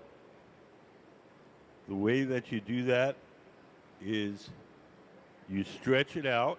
It makes the point narrower. Then you cut that off, stretch it out again, cut that off, and eventually it gets narrower and narrower till you get a nice point.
No, this is going to an exhibition, uh, a memorial exhibition for a friend of ours, Joe Benvenuto, who died a couple of years back from cancer. Okay, and so this will be for memorial exhibition. Yeah.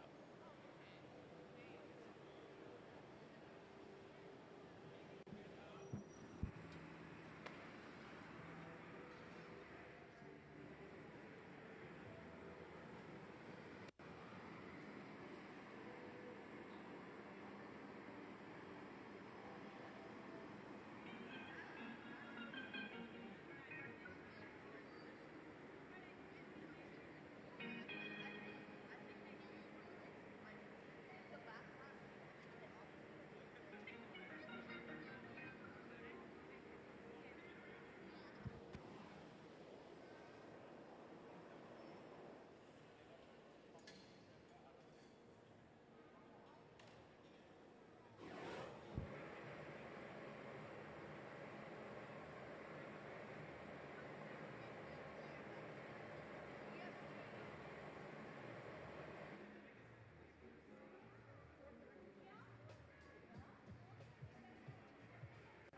thanks.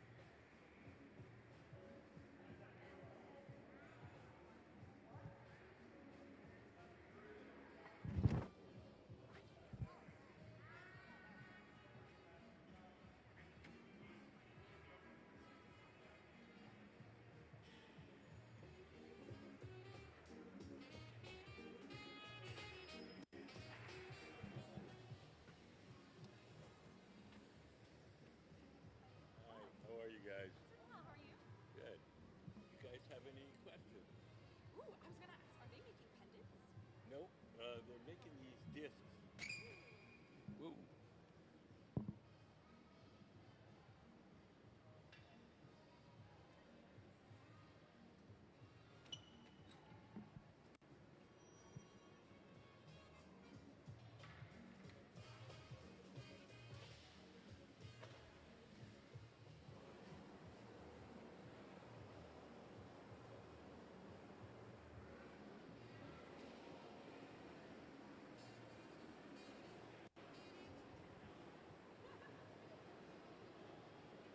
Making these discs that Nancy's going to use in another piece of hers that she's making tomorrow. Oh, so it's gonna be so they're discs that they're gonna use in a piece that they're making tomorrow. So they're gonna attach them onto something. Yeah, they're going to melt them into a cylinder, and they're going to open the cylinder up and make a flat panel. If you go into the exhibition, you'll see her flat panel. And what's her name?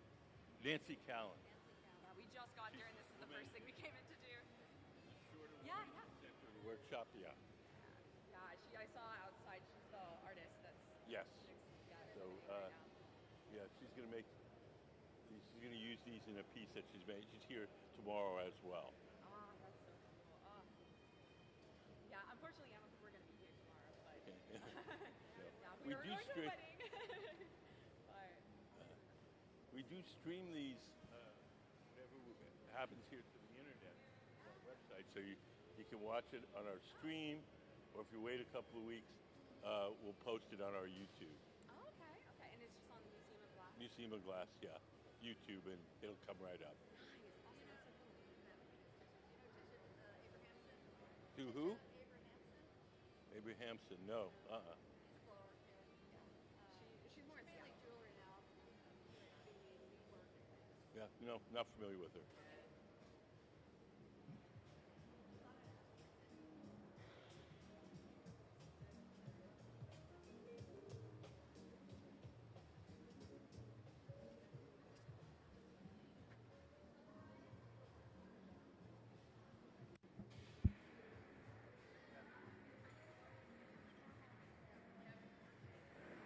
I don't know. We'll see.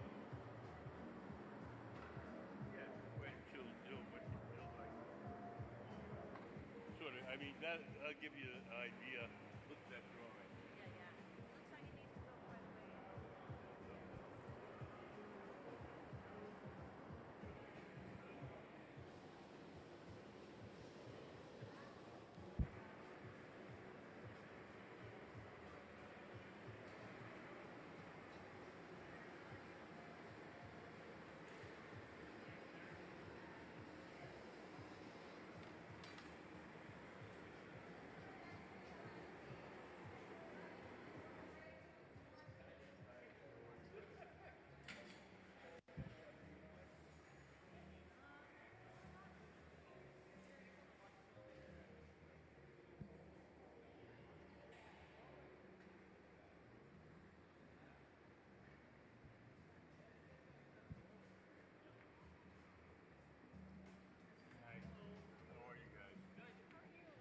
I'm good.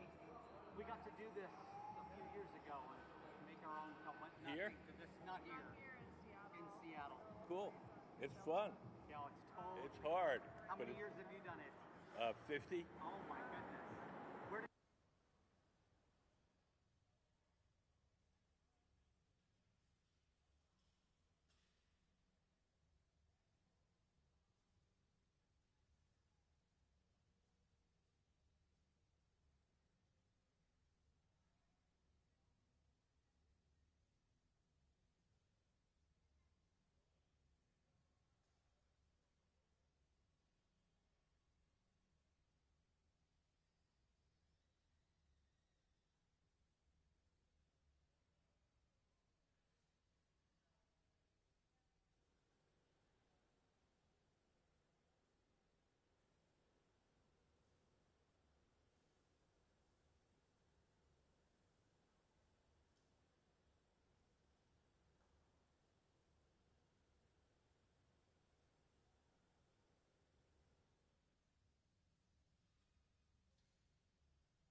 So basically now we're trying to do is stretch out the pointy cone, make it longer and pointier. We have one torch on the connection between the sculpture itself and the metal rod. We've got to keep that warm. We're heating up the cone and softening that so we can stretch it. Just to give you a little bit of perspective on our guest artist, Nancy Callan, we have a very short video. We can hear Nancy talking about her work. Can we play Meet the Artist? Can you hear me? Are you tuning in to me? Can you hear me? I can't hear you. Hello? Check, check. Can you hear me now? I'm Nancy Callan. I'm from Seattle, Washington.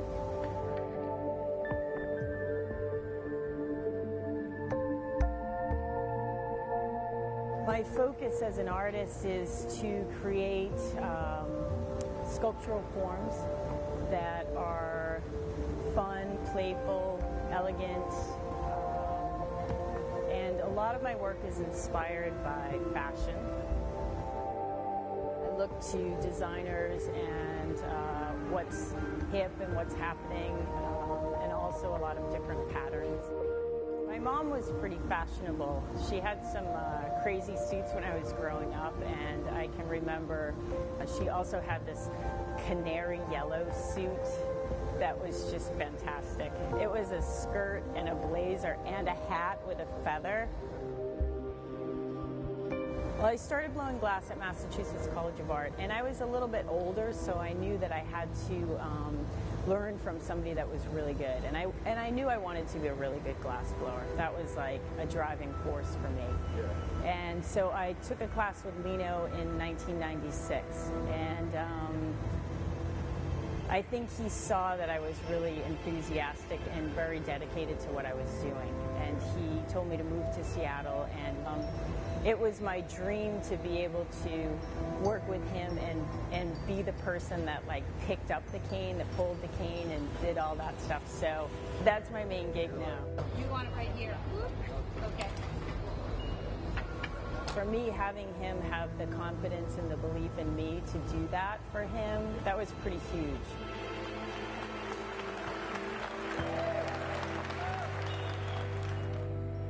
I'm working on a few different series here at the Museum of Glass in my residency, and I'm really excited to be here, of course. It's such a great opportunity to just have a little bit more freedom and explore new ideas. Which side wants to go? This one right here. Right now I'm working on this pattern right here. And there's some cane in it, but there's some other like color fields that I want to try and figure out how to get to those. Here's one of my drawings that goes with the pattern. This is what the piece is going to look like. And I haven't decided on which top, so I like to draw everything out, and so I can play with different, to see what I like for different tops on these things.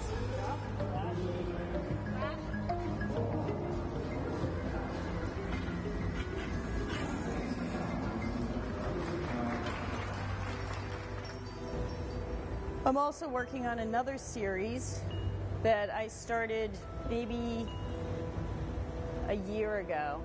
I'm really attracted to this form, and I'm trying to figure out different cane patterns to use on it. And I've been doing this new cane pattern where I cut the canes up really small. So I am experimenting and really trying to fine-tune some forms. I'm really interested in graphics and like a wide band of colors. I was really inspired by superheroes and their costumes. So this piece we're going to do today, and I'm not sure, I think I'm going to go with the all white and black. Yep.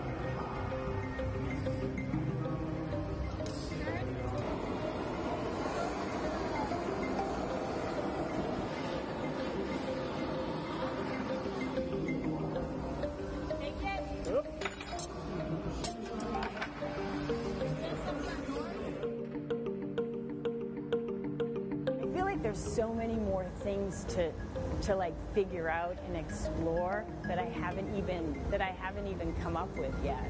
There's looks that I want to achieve that I haven't quite been able to figure out yet, and it's like, you know, with glass blowing, I feel like you learn something every time you do it.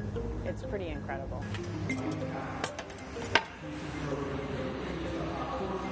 Okay.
You notice that Dave in the orange shirt is blowing a little as Nancy shapes it out. We're slowly, little by little, stretching out the cone shape.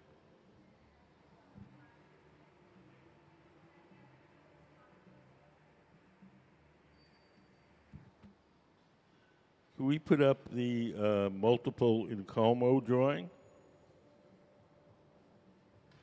So this is how the main body of the sculpture was put together. Each stripe of color was a separate bubble. We opened them up to the same diameter and stuck one onto the other and made it into one multicolored bubble and then blew it up to its full size and shape. This is when we attach different bubbles of different colors and patterns. It's called Incalmo, Incalmo. It's a technique which dates back to Islamic times, maybe 900 AD. All the techniques that Nancy uses are somewhat traditional, mostly in the Venetian style, but she uses them in a very contemporary and modern way and achieves some fantastic results. We have a retrospective exhibition of her work across the other side of the lobby in the exhibition hall.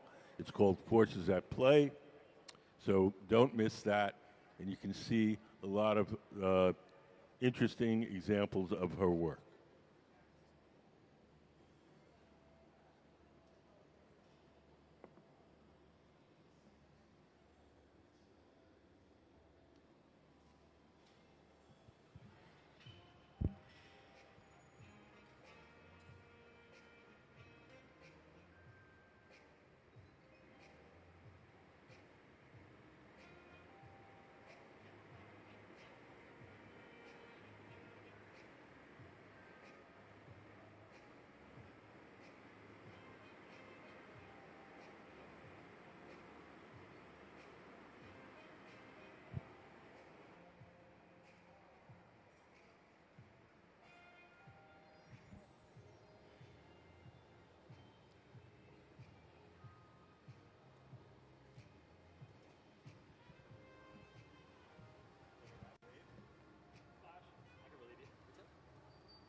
Makes a thick one and blows it and stretches out instead of making the cone all I think just that's excellent.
have any questions?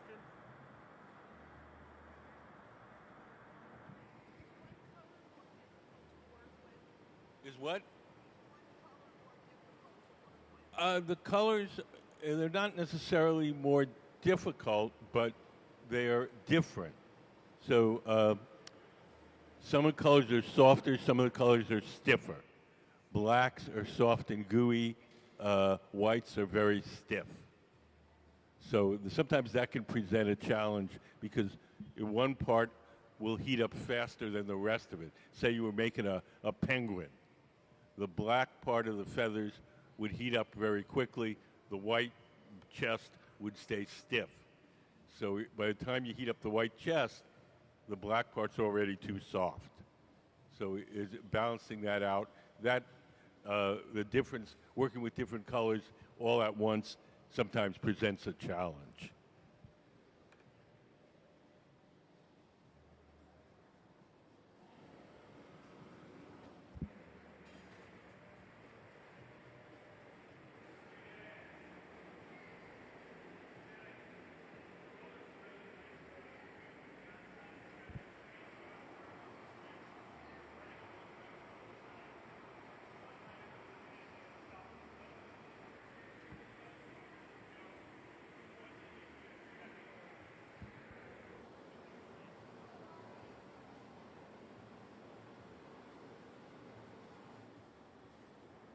Keeping which part? The pointy part or the part attached here? Yeah, if that gets too cold, that'll crack. So even though we're not shaping that part, we have to keep it warm while we're working on the top.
So when we made the big round part, we drilled a hole in the bottom so that we could blow into the form.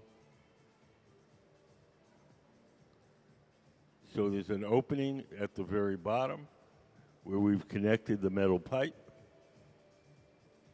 And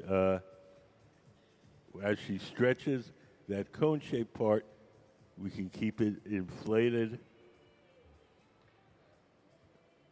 so it doesn't get too narrow.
So we're getting pretty close to being done.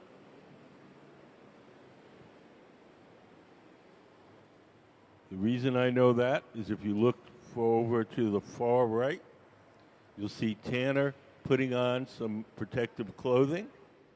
He's going to carry the finished piece to our annealer. That clothing is pretty hot, so people don't do it until they know that it's close in time to being finished.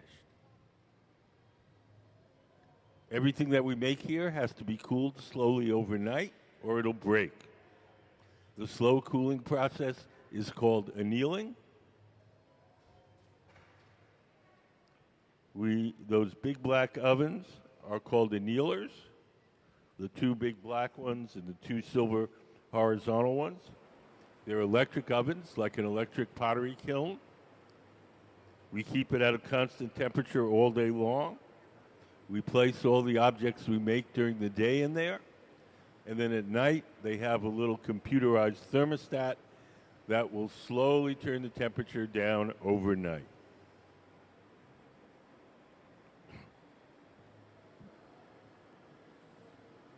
The thicker something is, the longer period of time that we cool it for. One of the largest pieces of glass ever made was a reflecting mirror for the Subaru telescope in Hawaii. It was 27 feet across and 8 inches thick, and they had to anneal it over 3 years.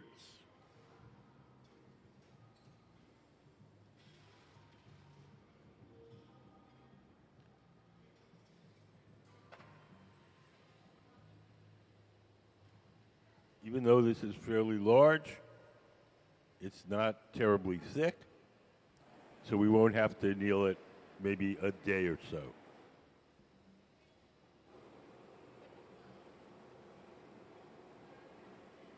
You can see on the far right, Tanner has put on a Kevlar jacket and Kevlar gloves. Kevlar is a fire-resistant insulating material. When he grabs the finished sculpture, it'll be approximately 1,000 degrees. At that temperature, the glass will be hard. That's Fahrenheit. It's probably, 500 Celsius.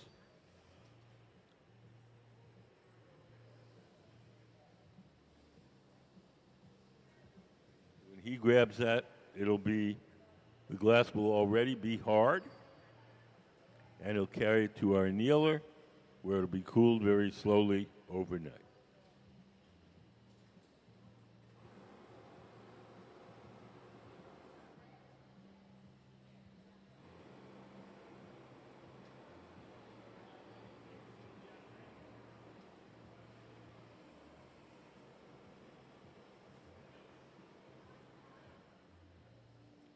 Once again, we'll use water to break the connection between the sculpture and the metal rod. We'll drip some water on that joint. The water will crack that joint, and then just one sharp tap, and off it'll come.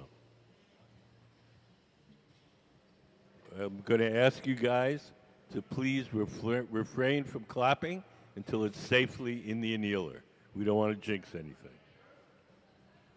So when we get it in, close the door. We'll give her a big round of applause.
Here we go. She's dripping the water on with the tweezers. That's going to crack the joint.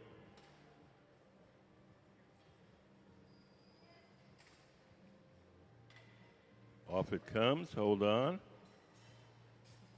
We'll torch the little place we cracked it off so it's not sharp. And into our annealing oven where it'll be cooled slowly overnight. Okay, let's have a big hand for Nancy Callan and her team.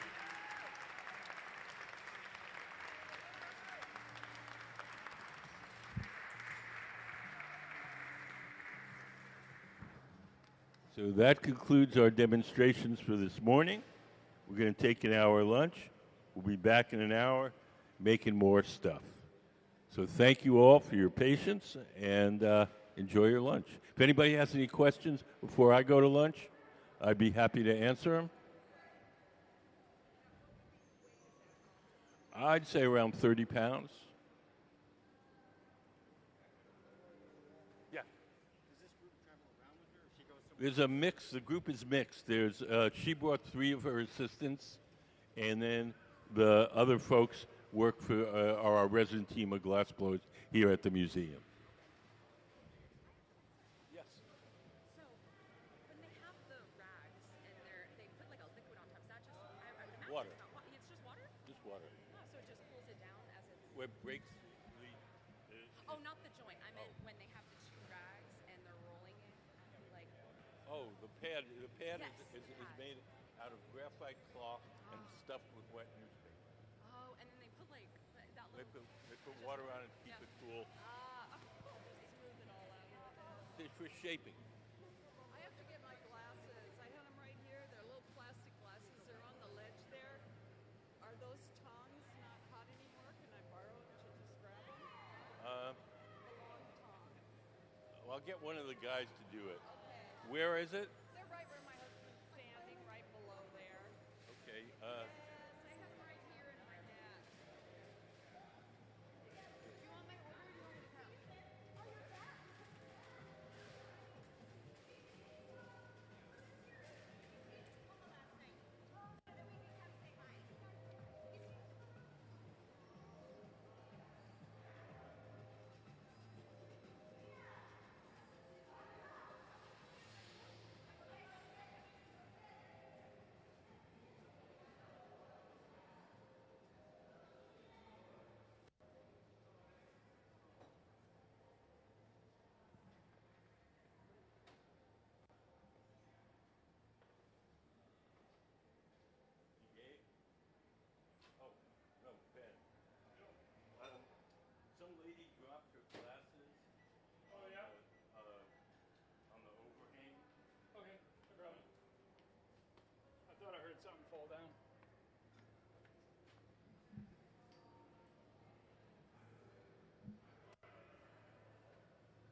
question.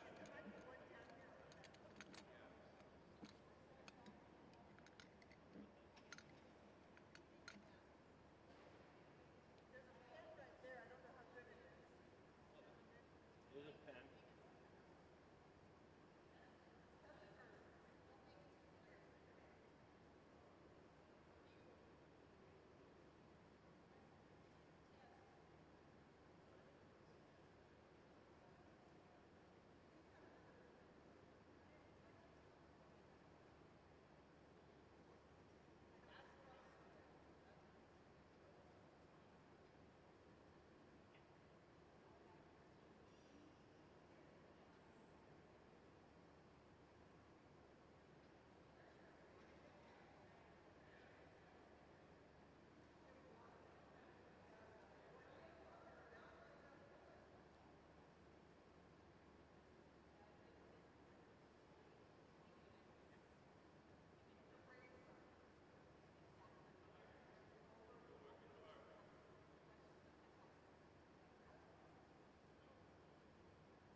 Hi, everybody. Welcome to the Museum of Glass.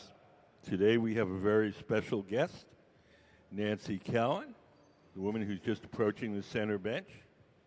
Nancy's a graduate of the Massachusetts College of Art. She grew up in Massachusetts. She's probably lived here in Seattle for, I don't know, 20, 30 years. We have a beautiful exhibition of her work, a retrospective of her work across the hall in our exhibition space. It's called Forces at Play. And you'll see all sorts of examples from her entire career as an artist. Just to get you started, what time is it? Oh, okay. Could we play Meet the Artist? Can you hear me? Are you tuning in to me? Can you hear me? I can't hear you. Hello? Check, check. Can you hear me now? I'm Nancy Callan. I'm from Seattle, Washington.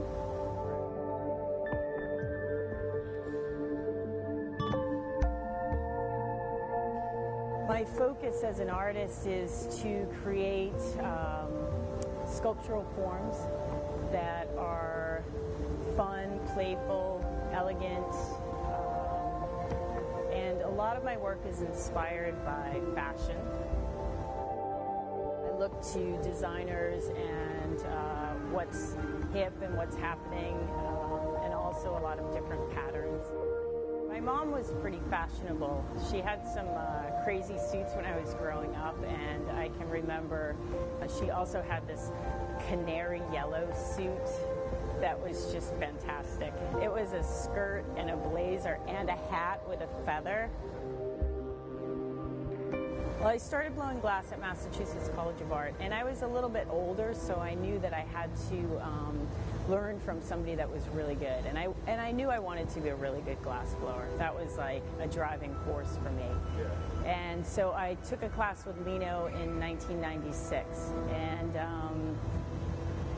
I think he saw that I was really enthusiastic and very dedicated to what I was doing. And he told me to move to Seattle, and it was my dream to be able to work with him and be the person that like picked up the cane, that pulled the cane and did all that stuff. So that's my main gig now. You want it right here.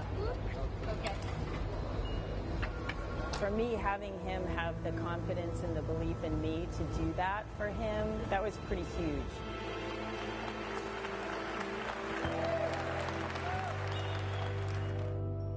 I'm working on a few different series here at the Museum of Glass in my residency, and I'm really excited to be here, of course. It's such a great opportunity to just have a little bit more freedom and explore new ideas. Which side wants to go? This one right here.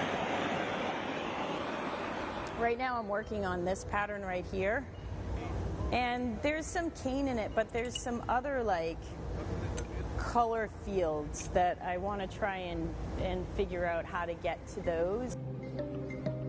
Here's one of my drawings that goes with the pattern. This is what the piece is going to look like. And I haven't decided on which top so I like to draw everything out, and so I can play with different, to see what I like for different tops on these things.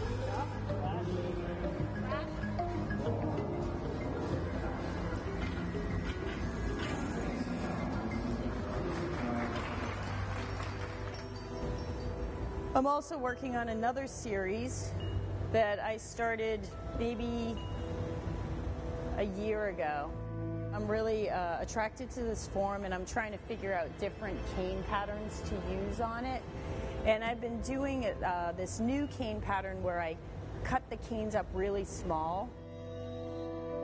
So I am experimenting and really trying to fine-tune some forms. I'm really interested in graphics and like a wide band of colors. I was really inspired by superheroes and their costumes. So this piece we're going to do today, and I'm not sure, I think I'm going to go with the all white and black. Yep.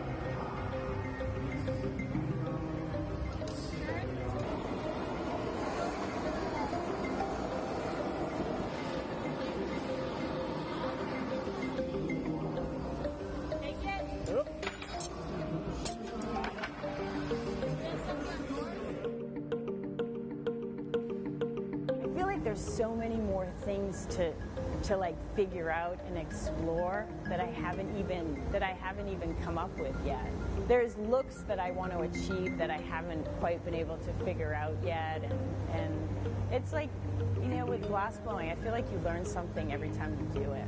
It's pretty incredible.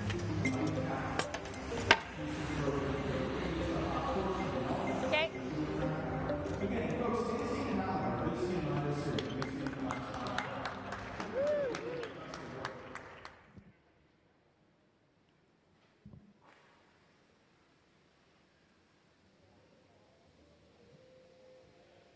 So I'm going to start you guys out with just a very quick introduction to how glass blowing works. Everything that we do here starts out in our glass furnaces. The glass furnaces are the machines where you see the doors closed. There's two of them, one on each side of the studio. Could we put up the furnace diagram? So if you look up on the big screen, that's what our glass furnaces look like inside. So in each of the furnaces, there's a big ceramic pot. In that ceramic pot is 1,000 pounds of melted glass. We keep the melted glass at 2,100 degrees Fahrenheit, which is 1150 Celsius. And at that temperature, the glass has the consistency of honey. So if you can imagine a giant crock pot full of honey, that's what our furnace is like. When we want to get the glass out to make stuff, we take one of those steel pipes, those are called blow pipes, and we dip it into the melted glass. We dip it in, twirl it around, a little bit of glass sticks to the end of the pipe. The pipe itself is hollow, so when you blow, the ball of glass blows up like a balloon. If you want to make something larger, we dip it in, blow a bubble, let it harden, and then we dip it in a second time or a third time. We just keep building up the glass in layers. All the glass that's in those furnaces is clear glass. It has no color. We buy our colored glass separately in the form of these bars. We call them color bar. We buy them like an artist buys paint. When we want to make a colored object, we blow a bubble of clear glass from the big furnace. We heat up a chunk of the colored glass, and then we coat that initial bubble with the colored glass. So we can coat it with red or blue or green, and when we blow it up, that lines the object with color. We have another little video to show you how that happens. Could we play color overlay?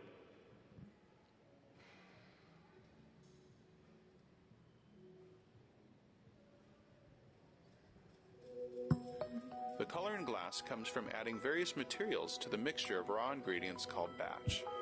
Most of the colorants are compounds containing some kind of metal.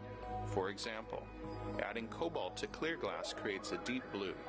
Tin and antimony can be used to create white glass, and gold chloride can produce a rich red or pink colored glass. Colored glass is melted in furnaces, just like clear glass, and then is usually rolled into bars for storage and easy application. In order to apply color bar to a bubble, we first need to preheat the color to approximately 950 or 1000 degrees Fahrenheit in a color oven or garage. Once warm, the color is then picked up on the end of a punty rod using a little bit of clear glass as a support. The color is then heated in the 2300 degree glory hole to soften it and make it malleable, while another artist creates a small bubble of clear glass on a blowpipe. Once warm, the color is dropped over the clear bubble, and then using a variety of hand tools or the steel marver, the color is rolled back over the clear in an even layer. This process is called dropping color, or creating a color overlay. Depending on the project, that bubble is then usually gathered over with clear glass and blown into the final form.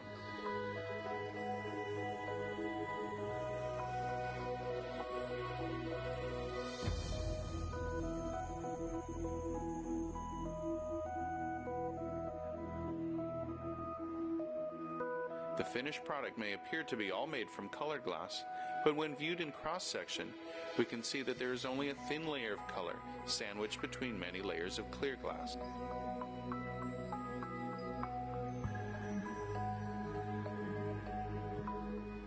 So the reason that we color the glass in this manner is so that we can have any color we want anytime we want. If we were to fill our furnaces with green glass, we could only make green things. If we coat each piece individually, we can have any color at any time.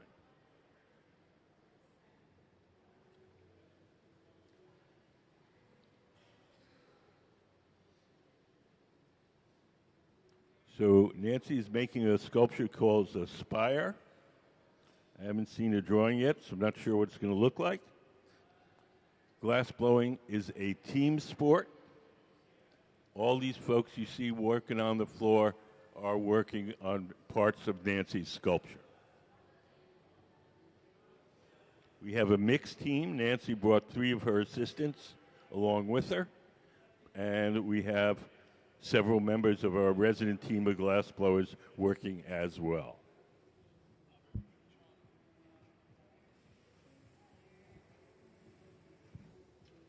That's Nancy right there.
Can we put up the roller wrap drawing?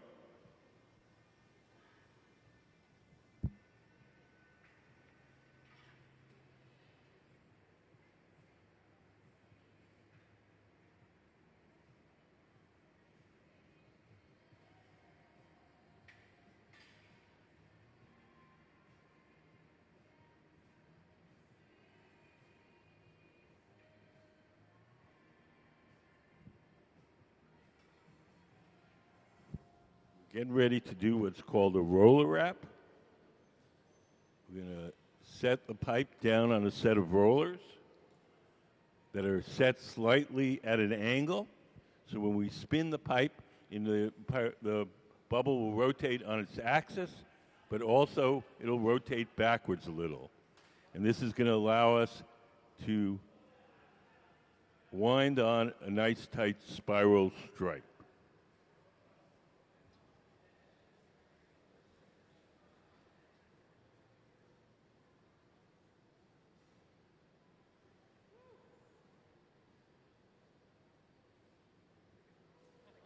There you go.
She's taking some shears and cutting the spiral.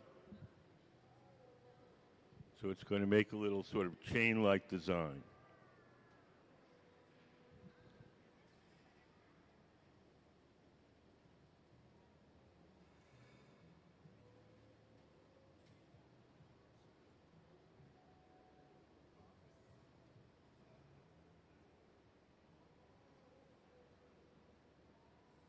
Each time she cuts it, it'll bring the lines of the spiral together.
So we're going to be layering several colors and designs. We're going to be doing what's called stuffing a color cup. Can we put up stuffing a color cup?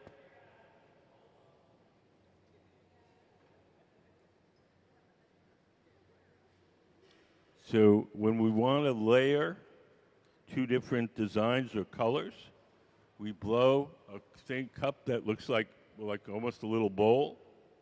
Then we take a bubble with a different color, a different pattern, and we stuff it inside and blow, and the two cups are joined, and it get a layering of the colors or the designs. This is called stuffing a color cup. There's going to be 3 stuffs to make the final design.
So if you watch,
So Nancy's taking her tweezers and giving the lines a little twist.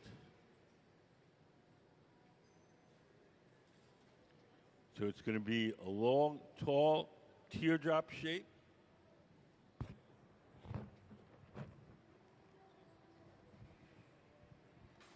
It's going to fade from blue at the bottom to pink at the top with this twisted line design.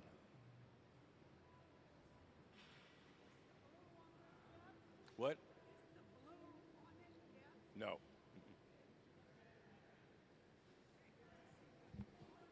We enjoyed your video too. What? We enjoyed watching your video too. Oh, thank you. Thank you. Question. How do you get the How do you get the color transition? what? The color to transition gently or like cut, almost like a rainbow. How do you get the color to be a rainbow? The transition.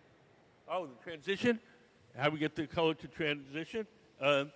We do what's called a blow through. Let me see. Could we put up the double fade drawing? See, we get you a diagram here.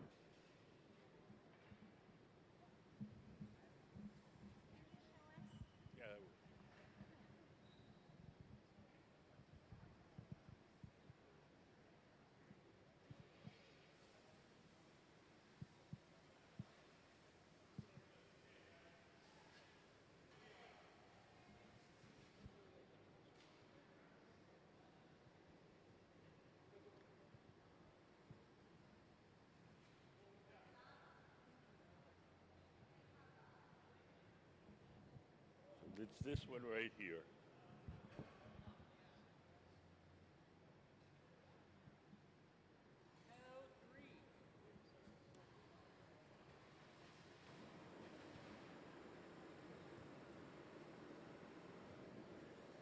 So now, over here on the left, on the right side of the studio, we're going to pick up one of the cups.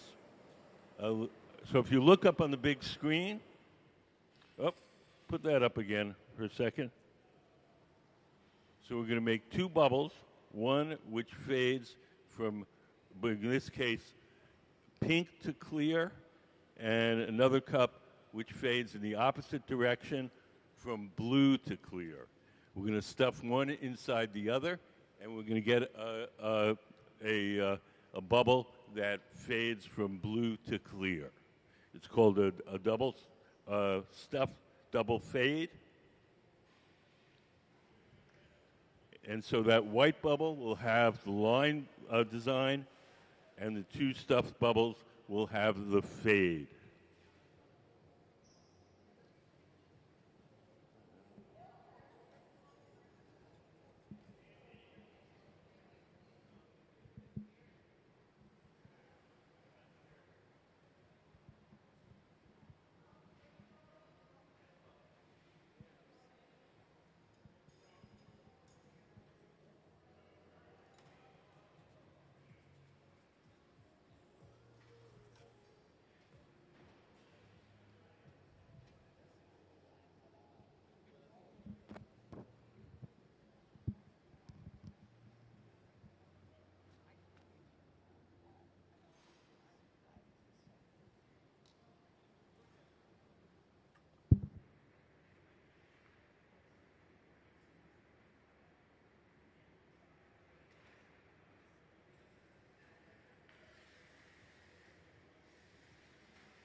Nancy's taking her bubble over to the pipe cooler, where she sprays water on the metal pipe to cool it down and make it easier to hold. I think we were waiting for these pre-made cups with the color fades to get up to temperature.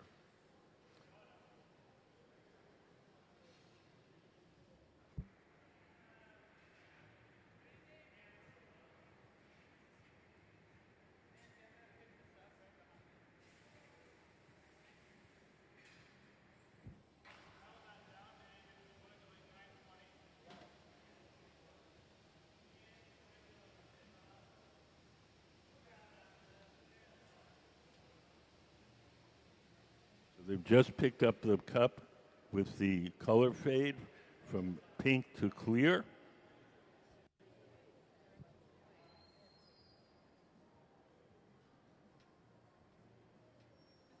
They're warming it up in the glory hole over on the far right.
Okay, things are getting a little clearer. We're going to make the white line bubble into a cup, and we're going to stuff the cup that they have on the punty there inside. So the white's going to be on the outside. There's going to be pink fade on the inside that, and then the blue phase inside that.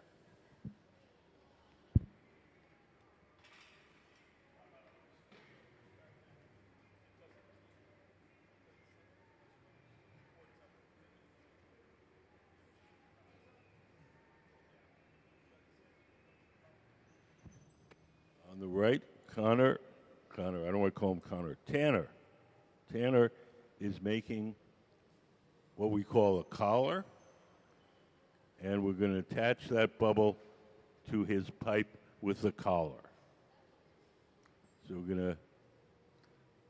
So that'll be sort of the central bubble.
That's basically what's going to happen?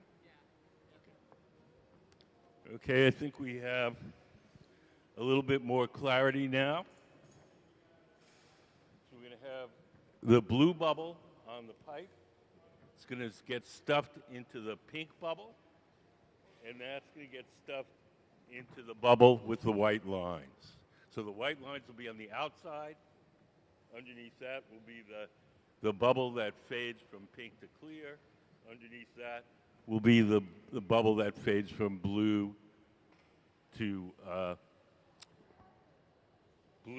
clear. So the final piece will fade from pink to blue with a white line designs on the outside.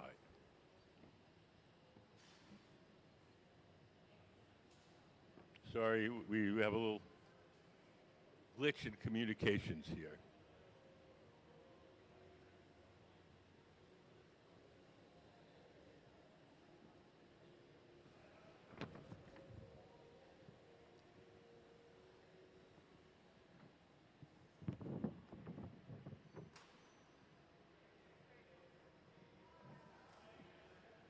And we'll make this whole thing to a big teardrop shape, and that will be the sculpture, a big long tapered teardrop shape.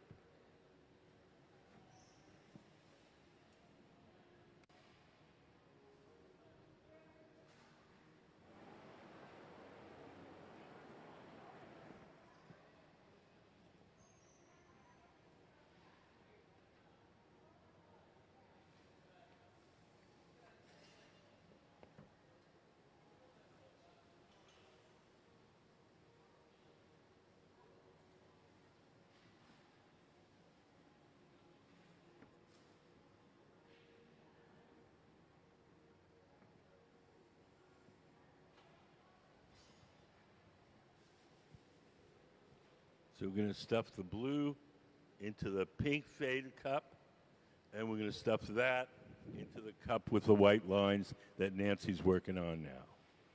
So all three will be layered, and we'll make a big, long tapered teardrop out of that.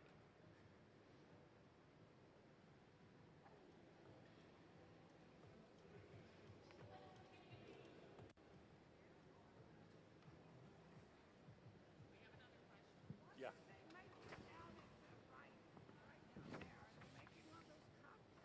Yes.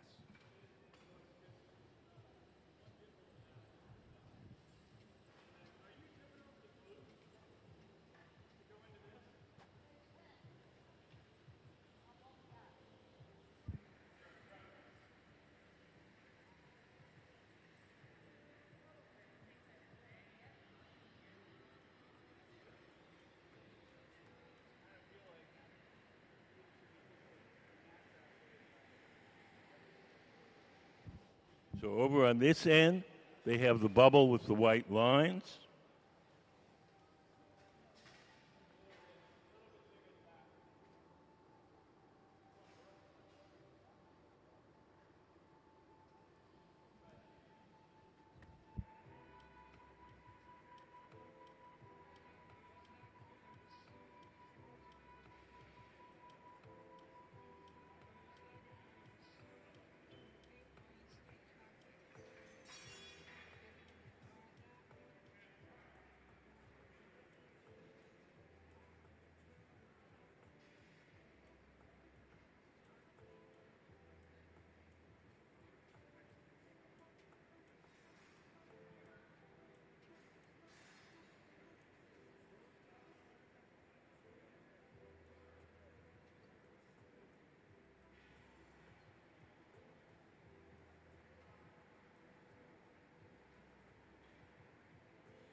we've had a little confusion here about the process. What we want to end up with is the blue on the bottom, the pink cup, that's the pink cup there. It's got a, so we'll have two series of lines, one on the pink cup, that's that one, and one on the white cup, the clear cup, that's the one that we're doing over there. And so when you'll see the two series of lines, and the body will fade from pink to blue.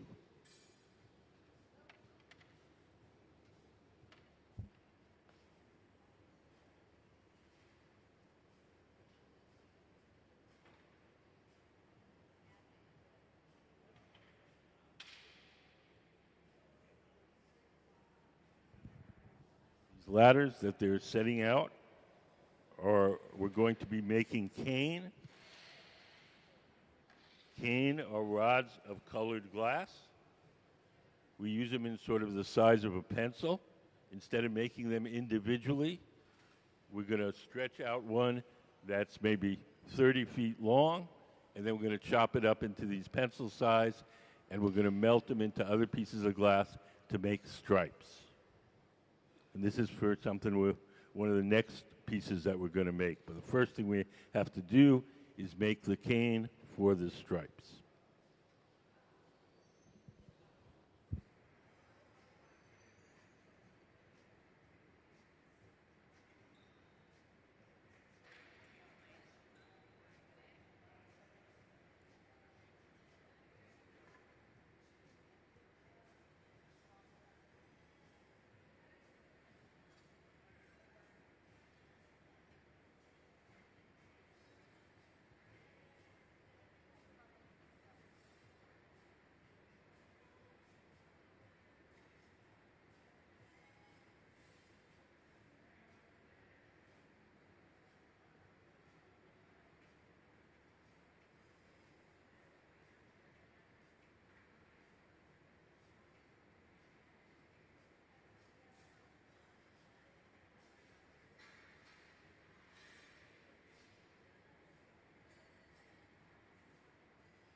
Over on the far right, we have the white and clear cup.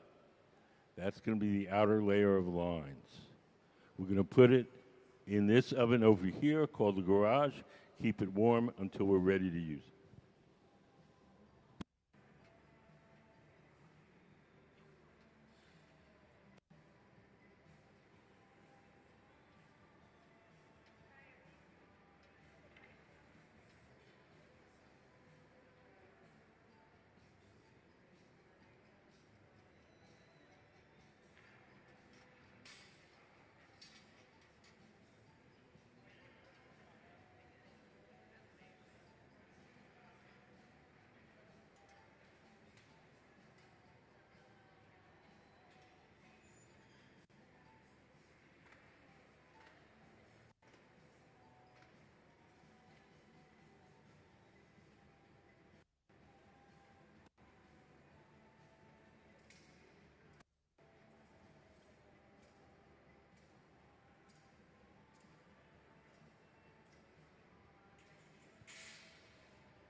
Dave in the orange shirt is putting our white lined clear cup into the garage. The garage is the silver oven with the curved side. It operates at half the temperature of the furnaces. It's hot enough to keep the glass from breaking, but it's not hot enough to make the glass soft. So whatever goes in there stays warm, holds its shape. We're ready to use it. We'll pull it out and heat it up a little extra.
Images of what was made in the hot shop, and then you can see the final product? No.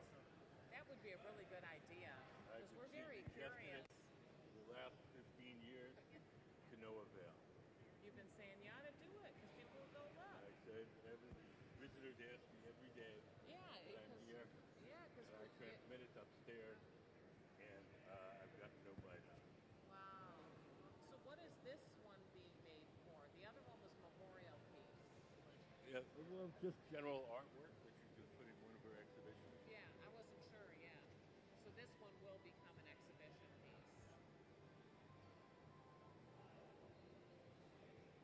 And is she, so she's in residence now for how long?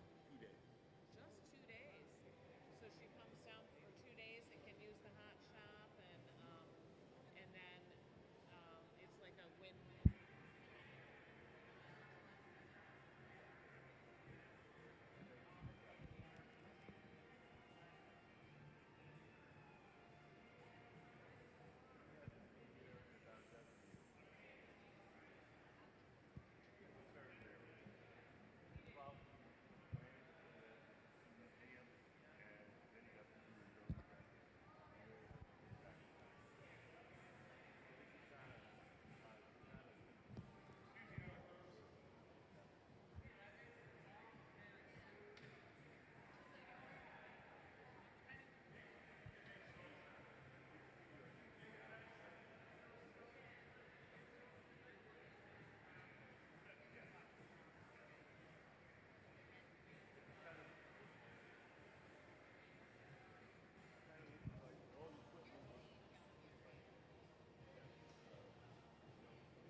Yes.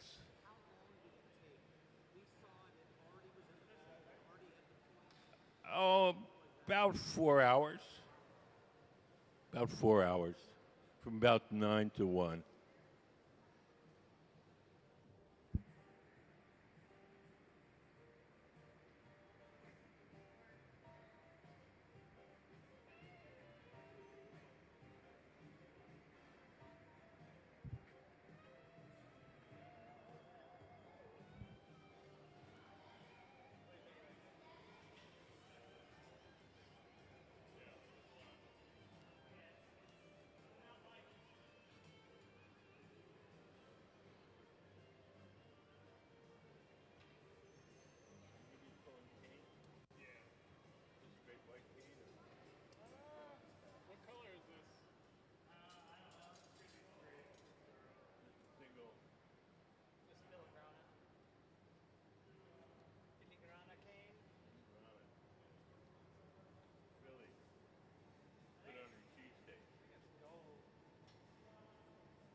So we're getting ready to do the first stuff.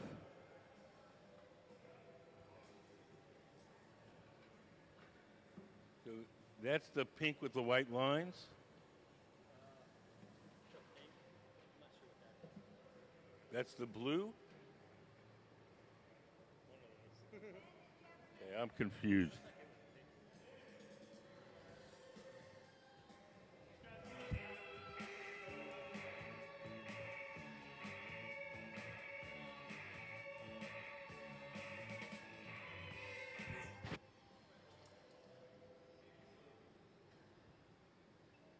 Pink and that's a blue.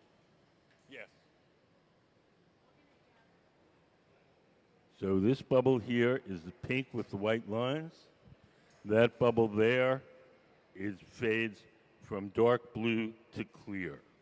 We're going to stuff one inside the other.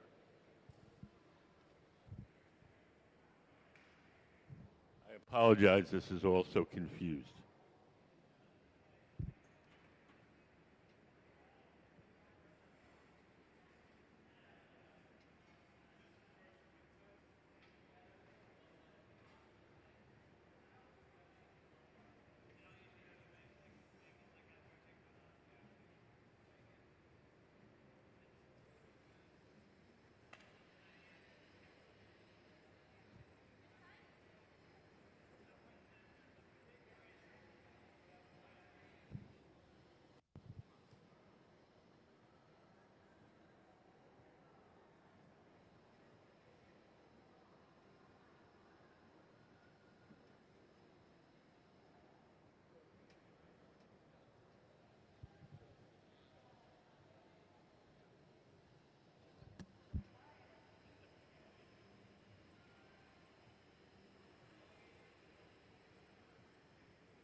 So in the center, I think I've got it now, is a bubble that's blue on the bottom and clear towards the top.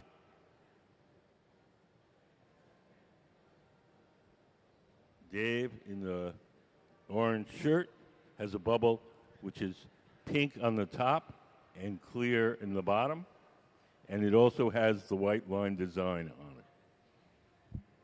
So there'll be two layers of the white line design, and we're going to blow, once this is stuffed and put together, we're going to put it inside the clear cup with the second layer of white lines.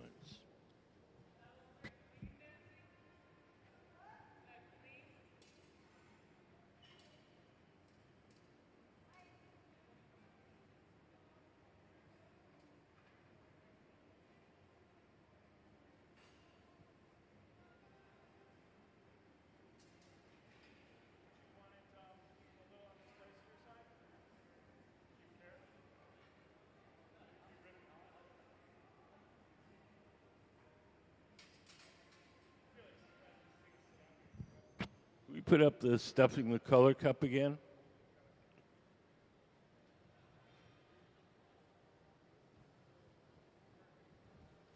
So if you look at that diagram, the bubble that the man in orange has, that's going to be where the green bubble is in the diagram. The bubble that they're working in the center, that's going to be the bubble, the one that's open.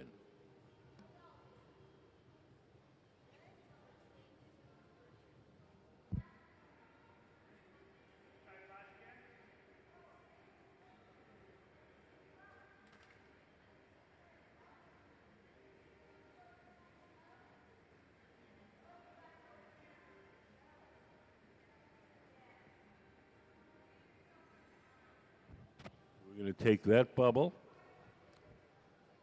We're going to take it off the metal pipe. We're going to put it on a stand. And then we're going to take that bubble that the man in orange has and stuff it inside. So it's a way of layering different colors and different patterns. So here we go. Nancy will stuff it.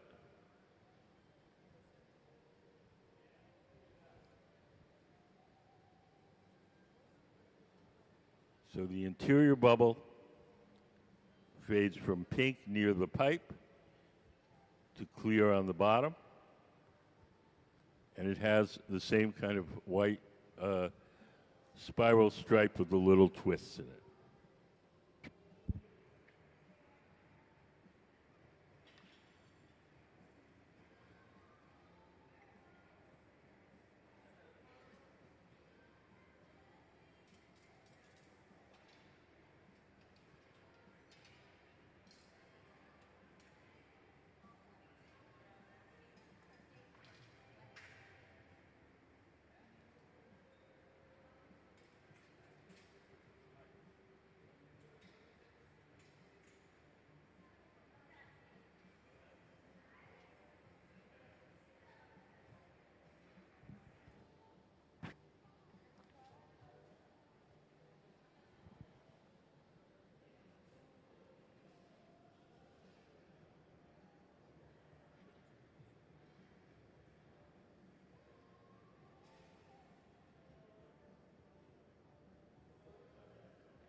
So now with the two bubbles joined, it's pink at the top and blue in the bottom. It fades from pink to blue, and there's a layer of white lines, spiral white lines with little twists in them.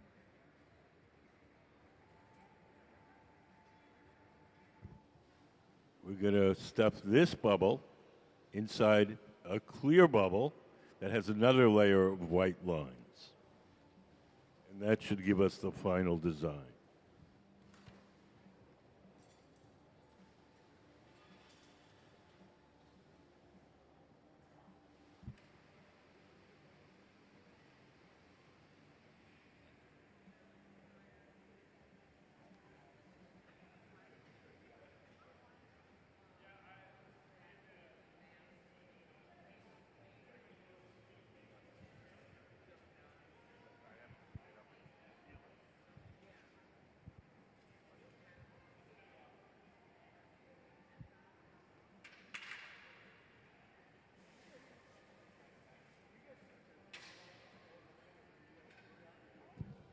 The glass furnaces, the ones that have the tanks of molten glass in them, they're on 24/7.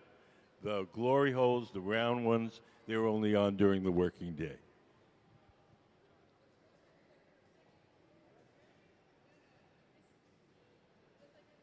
So this is what they're doing now. It's called pulling cane. You're going to pull out a long, skinny rod of this gold color, sort of more of a caramel color, I would say. And we're going to chop it up into small pencil-sized sections, and we're going to use it in something I think we're making tomorrow.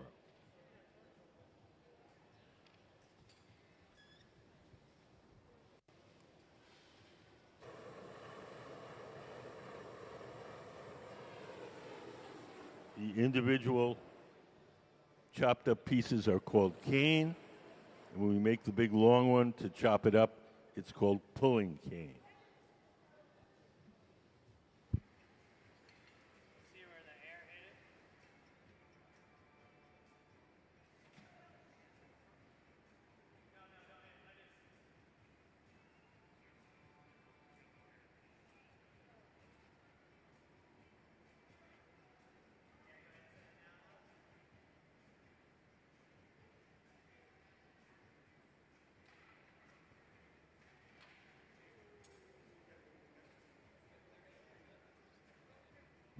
That's okay because we're going to chop it up anyway.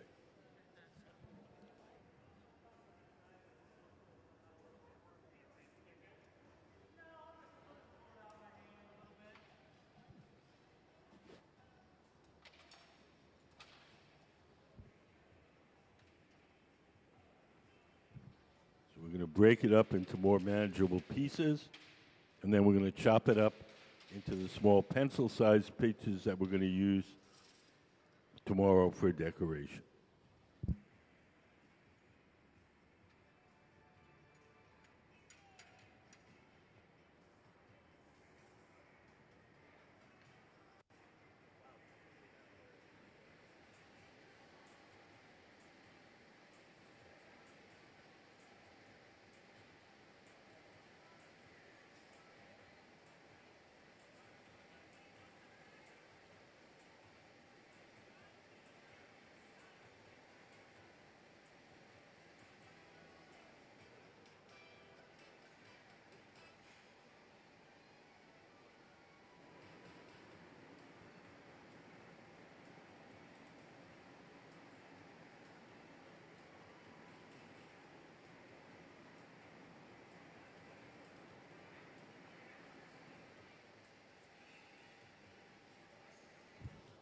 So now we've come out with the last stuff cup. This one has another layer of white lines just on clear.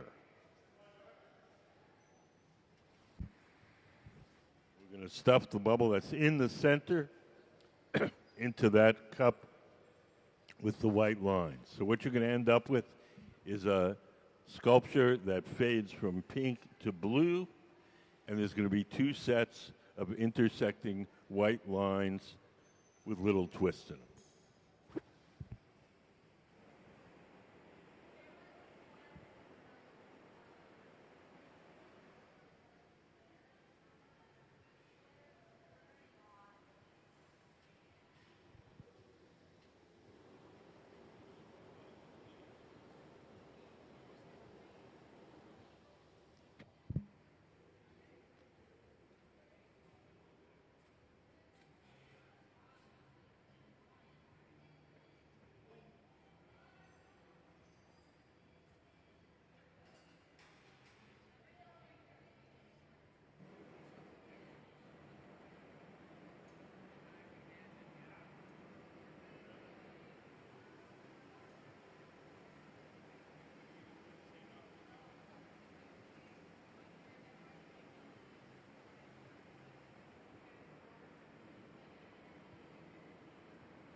The center, this is going to be the final layer. It's going to be the outer layer.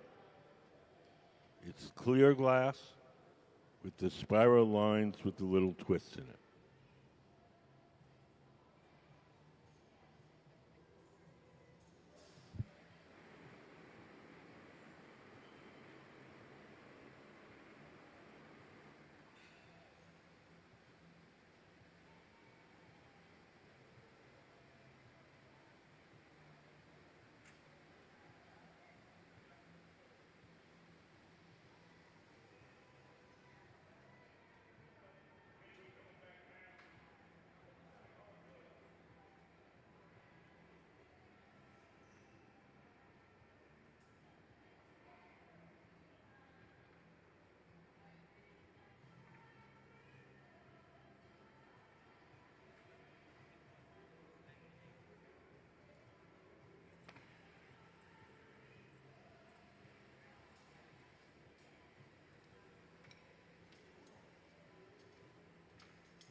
We're going to take the clear cup off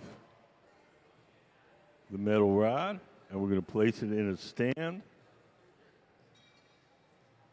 And then Dave in the orange shirt is going to come over with the pink and blue bubble. He's going to hand it to Nancy. And Nancy's going to stuff it.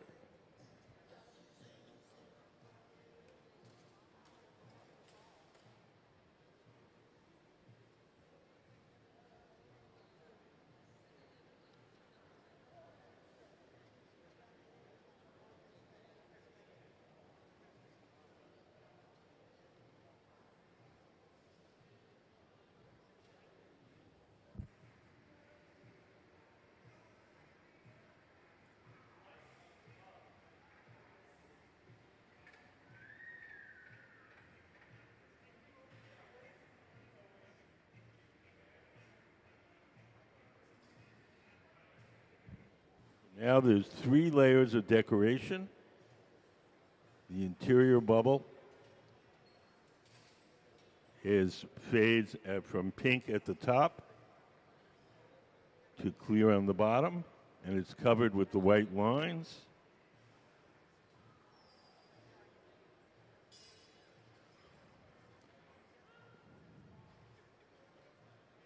It's stuffed inside the blue bubble that has blue on the bottom and clear on the top. And now a 3rd layer, which is clear with another set of white lines.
Now, Dave in the orange shirt is shaping up that bubble. It's got all the 3 layers of decoration, 4 layers of decoration.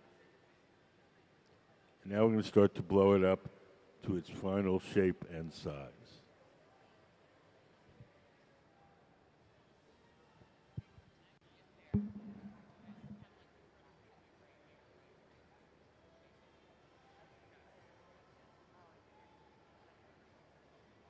I'm interested to see how they did it so pointy. Glass net naturally wants to be round. So what you do is you make kind of sort of a point, and you stretch it out, and that narrows it. You cut that off, you stretch it out again, that narrows it, and you repeat that process a bunch of times until it comes to a nice point.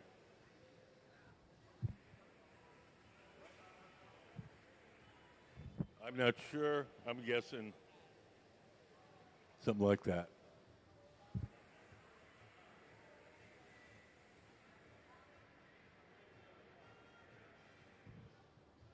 I apologize. We didn't really have good communications here, and it's a complicated piece. And hopefully, we're on the right track now.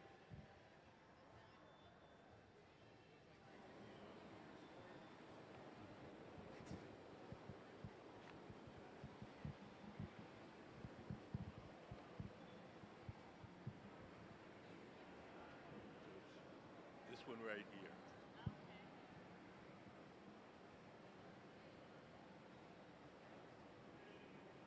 There's two layers of these white lines, one on the pink layer and then one on the outside.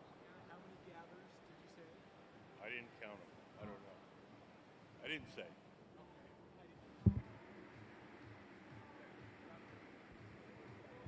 Three different bubbles. Right.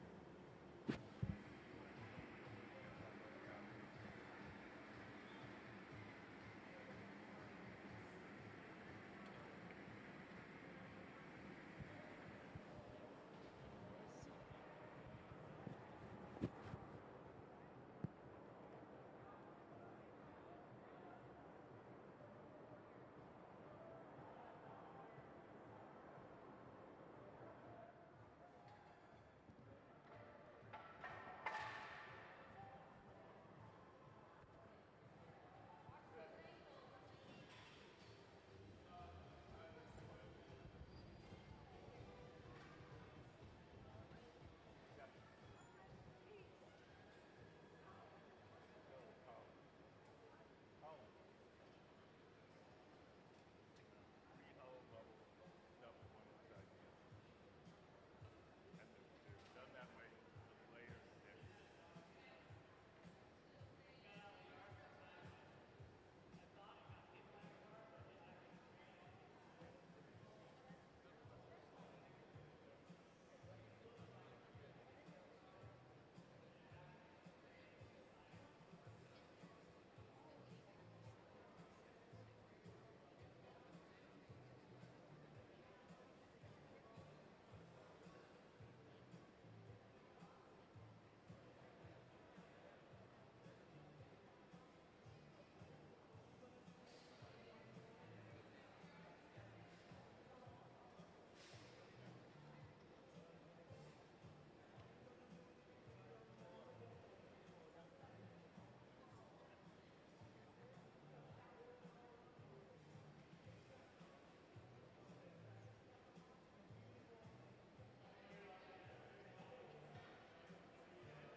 Now we have all the decoration layered.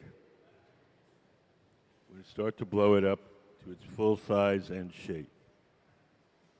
Ben in the center, tall guy, shaping the glass on that steel table, which is called the marver, M-A-R-V-E-R. It's just a big slab of ordinary steel. It has to be a big, thick slab so that the heat from the glass doesn't warp the tabletop.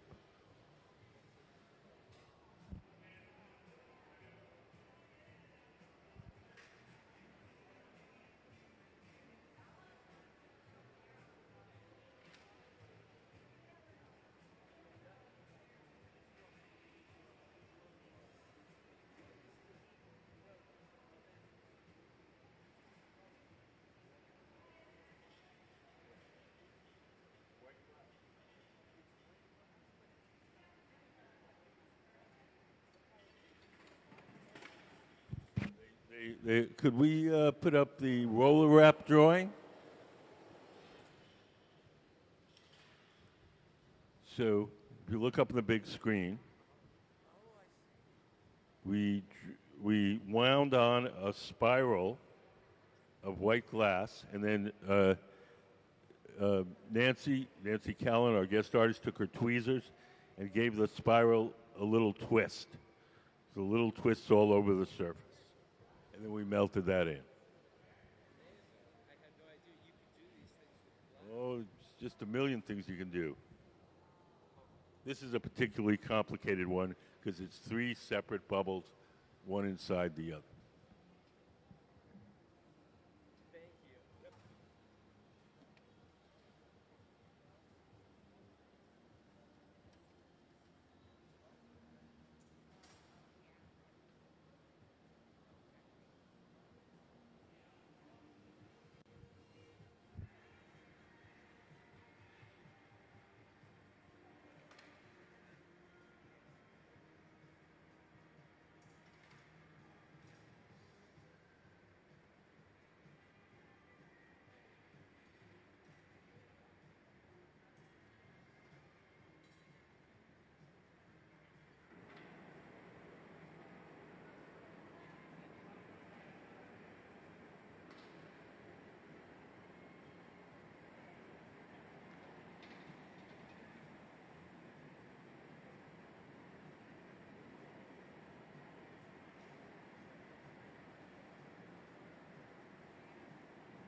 So Eden in the blue shirt is blowing,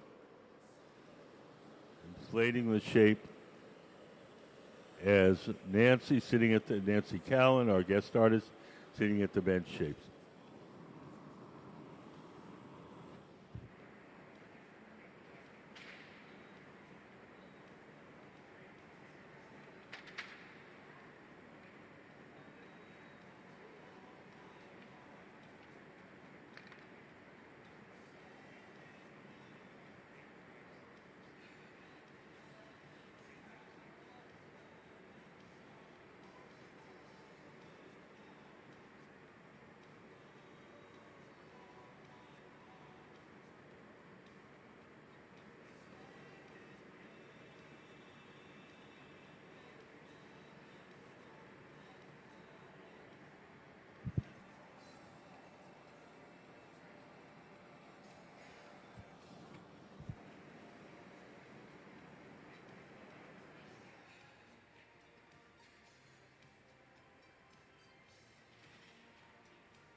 Dave in the orange shirt is heating it up in the glory hole. The glory hole is the round oven with the doors open.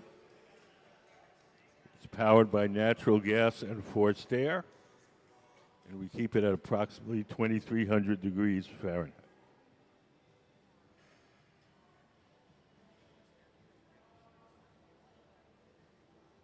Bring it back to the workbench.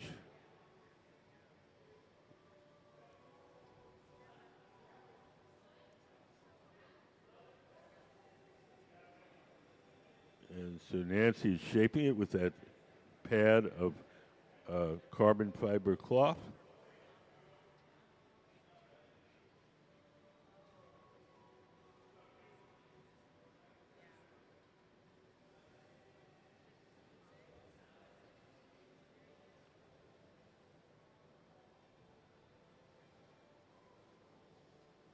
You can see it getting bigger.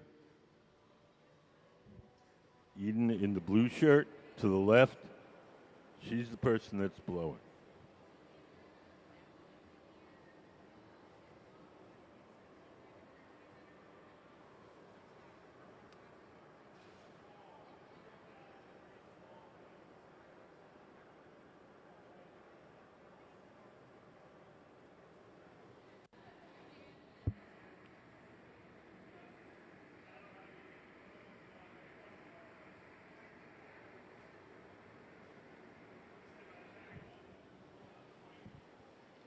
Nancy is using the torch to heat up the glass just beyond the end of the metal pipe. Make that extra soft so she can shape.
Hold glass down at an angle like that. The glass is soft and will stretch under its own weight.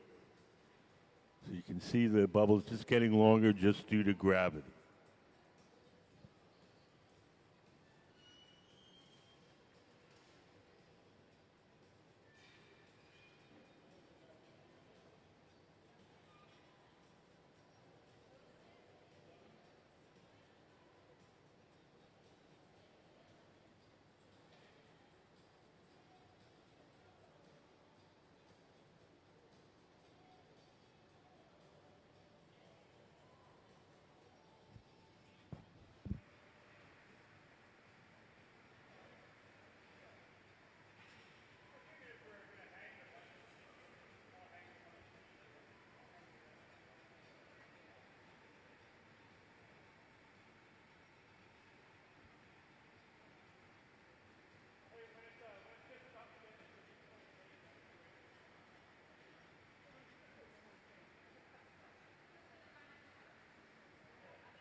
As we make this bubble longer, it becomes more difficult to manage.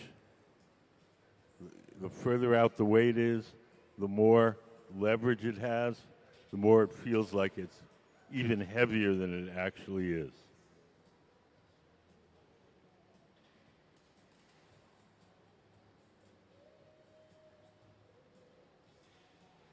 These guys are really strong, and you can see that they're putting some muscle into it.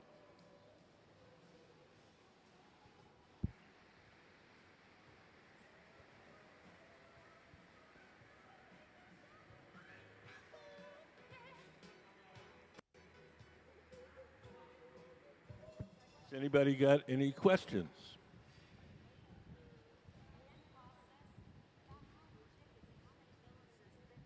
Oh, I don't even know what a millimeter is. I would say I'm a inches and feet guy. Yeah, it'll probably be about, I would guess, 3/8. Wait, yeah, maybe about 3/8.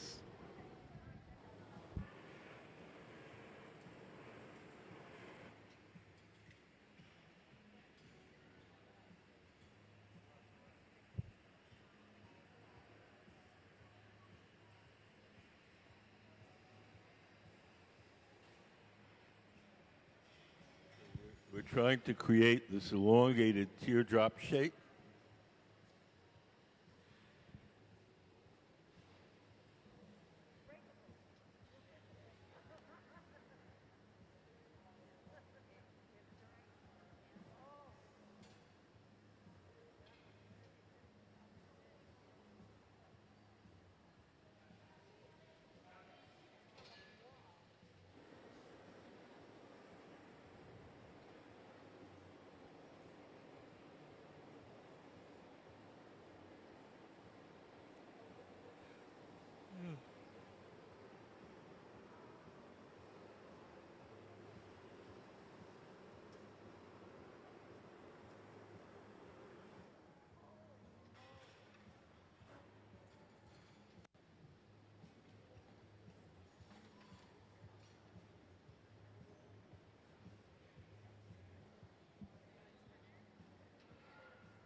as we make the shape that Miss Callan wants, we have to be very mindful that the glass that's wrapped around the end of the steel pipe stays warm so it doesn't crack. So periodically you'll see one of the glass blowers grab one of those big torches and warm up the glass that's right around the end of the steel pipe.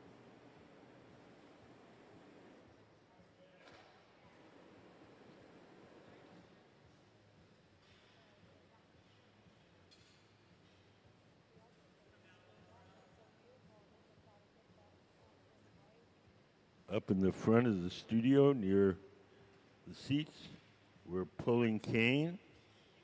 We're drawing out rods of colored glass. And we're going to cut those up into pencil-sized sections, and we're going to use them tomorrow to decorate some more of Miss Callan's pieces. It's a special glass. It's called Duro. It's a glass which is very stiff, and when we want to make designs that have really fine lines that don't blur or fade out, we use this Duro glass. It usually has a high content of alumina, which makes it stiff.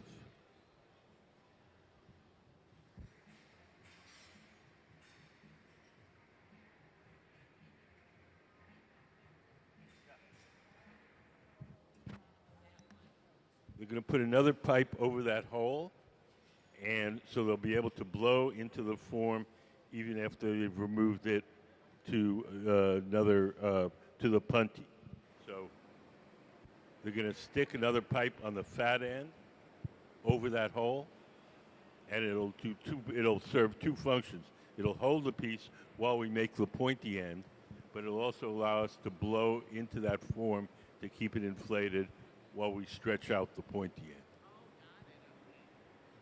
So the drill is an ordinary electric drill. The bit is a sharpened rod of tungsten, a very hard metal, and we heat up the tip of the tungsten rod till it's glowing, and then we can actually drill right into the hot glass.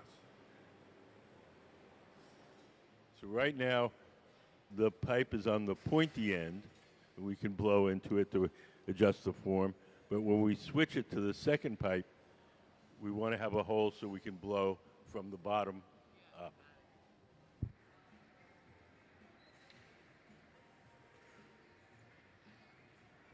Were you here when we made this piece this morning?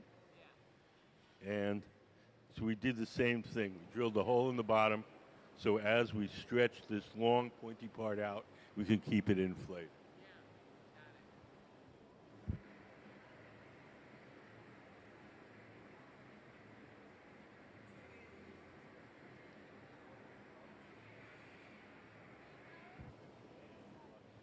Pulling it out, and cutting it off, and pulling it out and cutting it off. Yeah, when you do that, if you just pull it, it'll sort of tend to cave inward. Right. So if you keep pressure in there, it'll stay a nice straight side.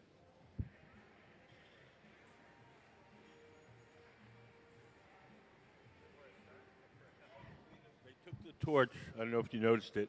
They took the torch, and they just heated up a small spot on the bottom, made just that soft, and took a paddle and made a little flat spot. And then it will just... Yeah, it'll sit on the flat spot. It'll be a little, it'll be delicate. She wants to preserve the form, so she just wants a little flat spot so it'll sit up straight.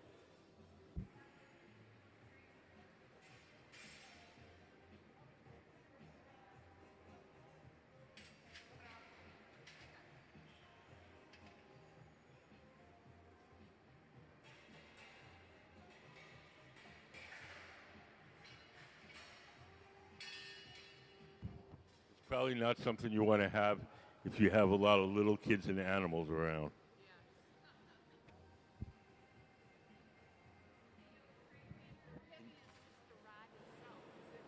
It's probably about 10 pounds. We have assorted sizes. We have little skinny ones for making fancy wine goblets. Those may be 6 pounds.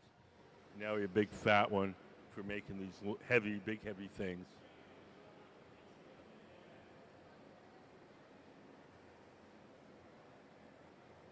And so the longer that we make this, the heavier it feels. It doesn't actually physically get any heavier, but the weight is further out.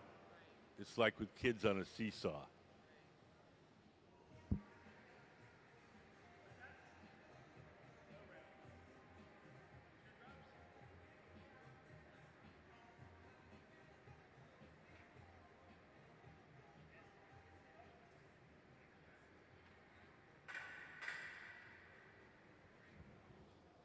Now we've attached the second pipe on the bottom over that little hole we drilled.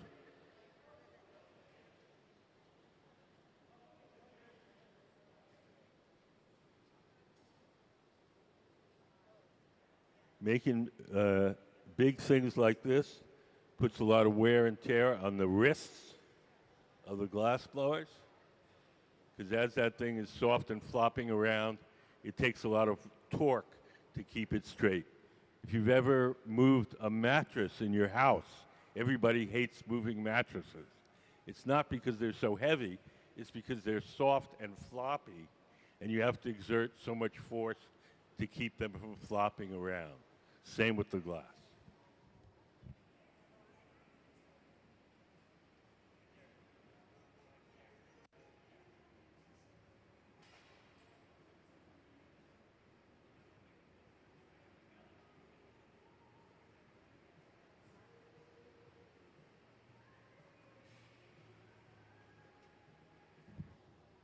Once that connection stiffens up, it won't be nearly as hard to keep turning it.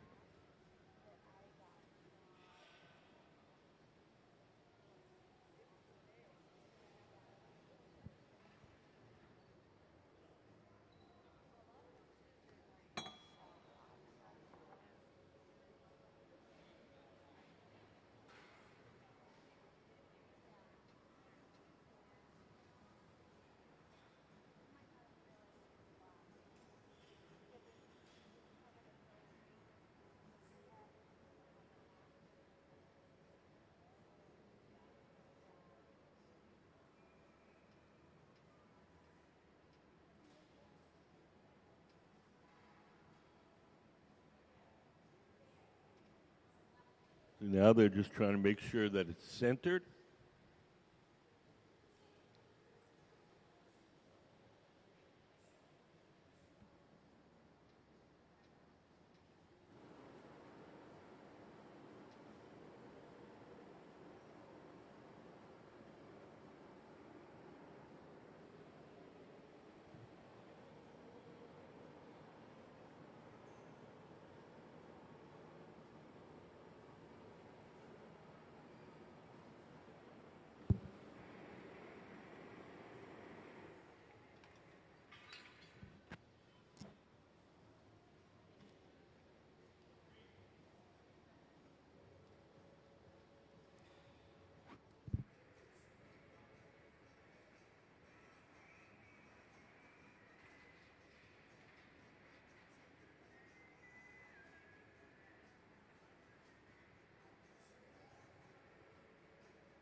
Anybody have any questions?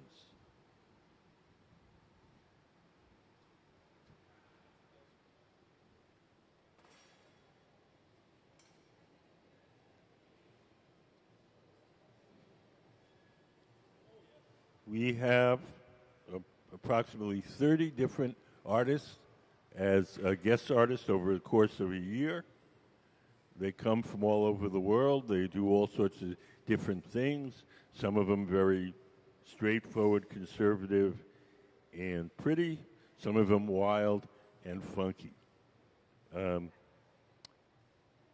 If you guys, if you live in the area and you consider becoming a member, if you do it today, they'll deduct the what you paid from admission for admission today from your membership. So if you paid, I don't know, 22 bucks to get in, each of those.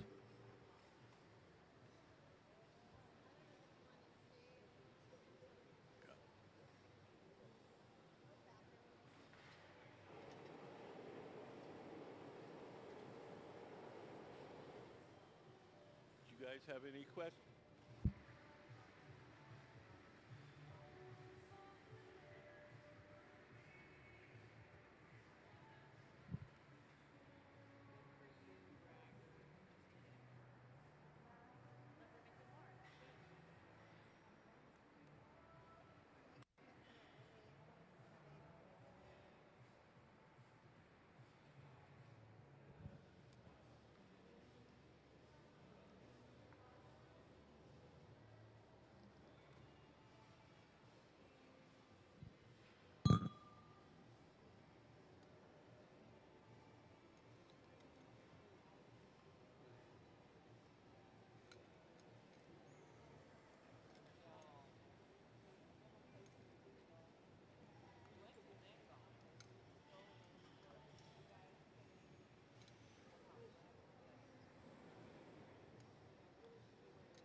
Glass at the very top is usually a bit thick. So we stretch it out, and then we're going to shear some of that off.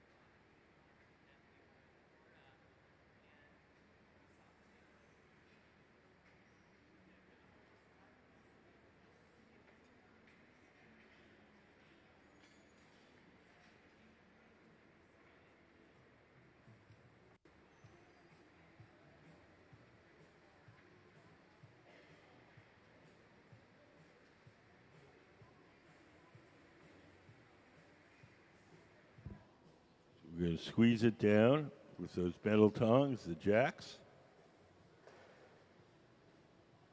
and stretch it. And that little funky part at the top, that's going to get cut off.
always work in teams. One of the advantages of working in teams like this is that you can, when the thing gets really heavy, people can switch off and distribute the load so no one gets too tired. But nevertheless, this is pretty hard. Everybody's going to go home and they'll have earned their day's pay.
Maybe they have more, less crude operations in industry. I think it's like good for like making blow mold stuff, prototypes, and things like that. Yeah, it's good for making a mold, a form, and then taking the mold off the back. You can't make the mold out of the plastic.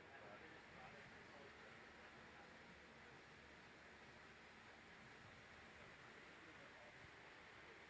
Supposedly, there's some people in Germany who are 3D printing glass for optical components. So that must be pretty sophisticated if you can say optical. They had a crude one at MIT for a while, but it was pretty crude. And then boarding loops and stuff. They were trying to when I was at MIT, and then they were trying Zigma to do tire material off of that Process. Yeah. Who was Corning or? MIT.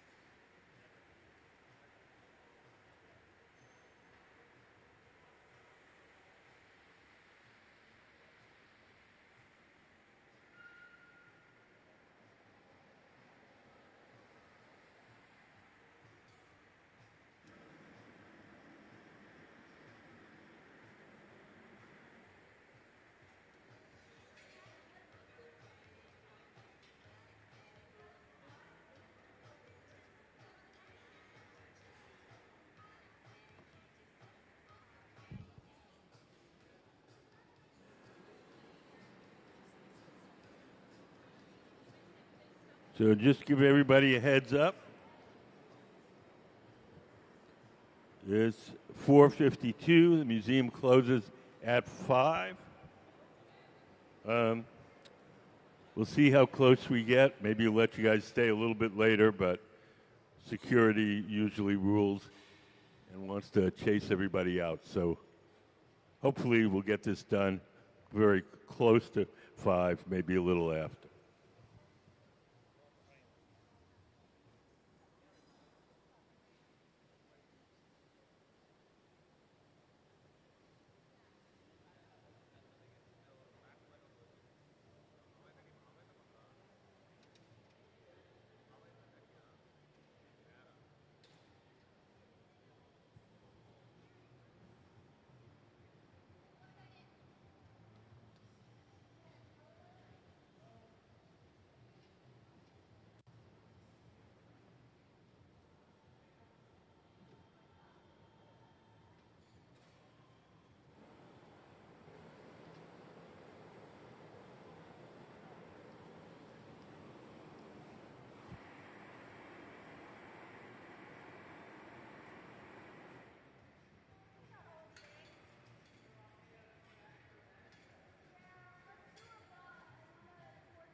Okay, I have one final question. Why were they rolling it on the pad on the table?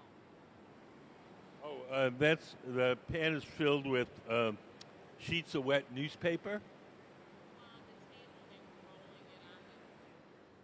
Is that the wet newspaper? That's the wet newspaper. And why were they doing it on the table? Because, well, I mean, if they rolled it just on the steel table, it would shape it, but it would leave marks called chill marks. Because the table sucks heat out of it, and it'll mark it. If they roll it against the wet newspaper, it doesn't leave any marks.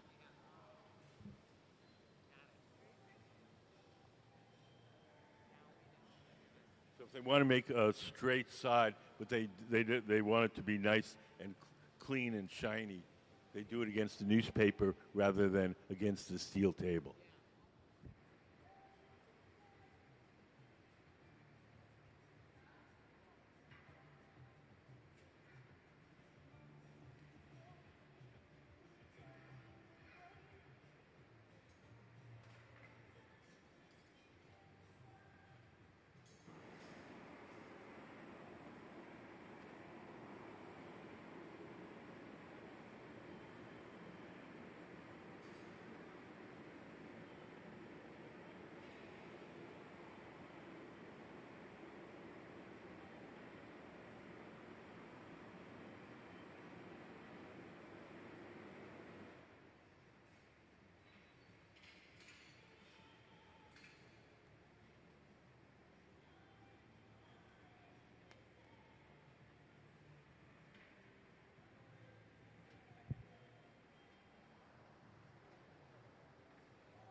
blessing all the tables?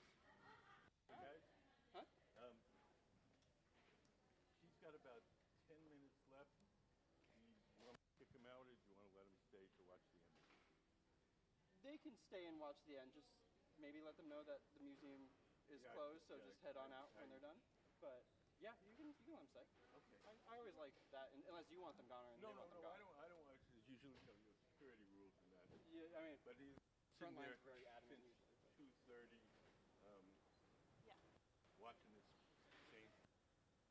Definitely not. So yeah, okay. Just want to check with you. Maybe I'll walk in there. Just looks like a mess. Even though I think most are asleep. Yeah, thank you for asking.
So hi everybody. It's already after our usual closing time. So security said I can give you guys another 10 minutes, and then we got to start to boot you out of here because there's events planned for this evening. So hopefully, if when Nancy finishes, you guys, it'd be nice if you just guys get up and head out the door.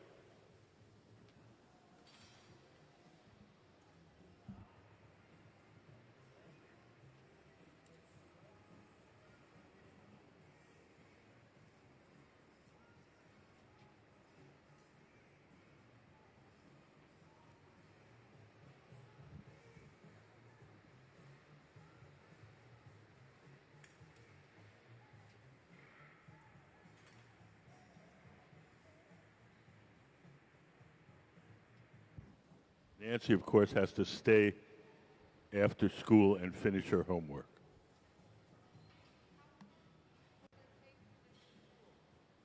Overnight, the amount of time we cool it for depends on the thickness, not on the size. So it could be 5 feet long or 6 inches long. If the thickness is the same, then the cooling time is the same. Almost everything we do here, we cool overnight, which is about 16 hours.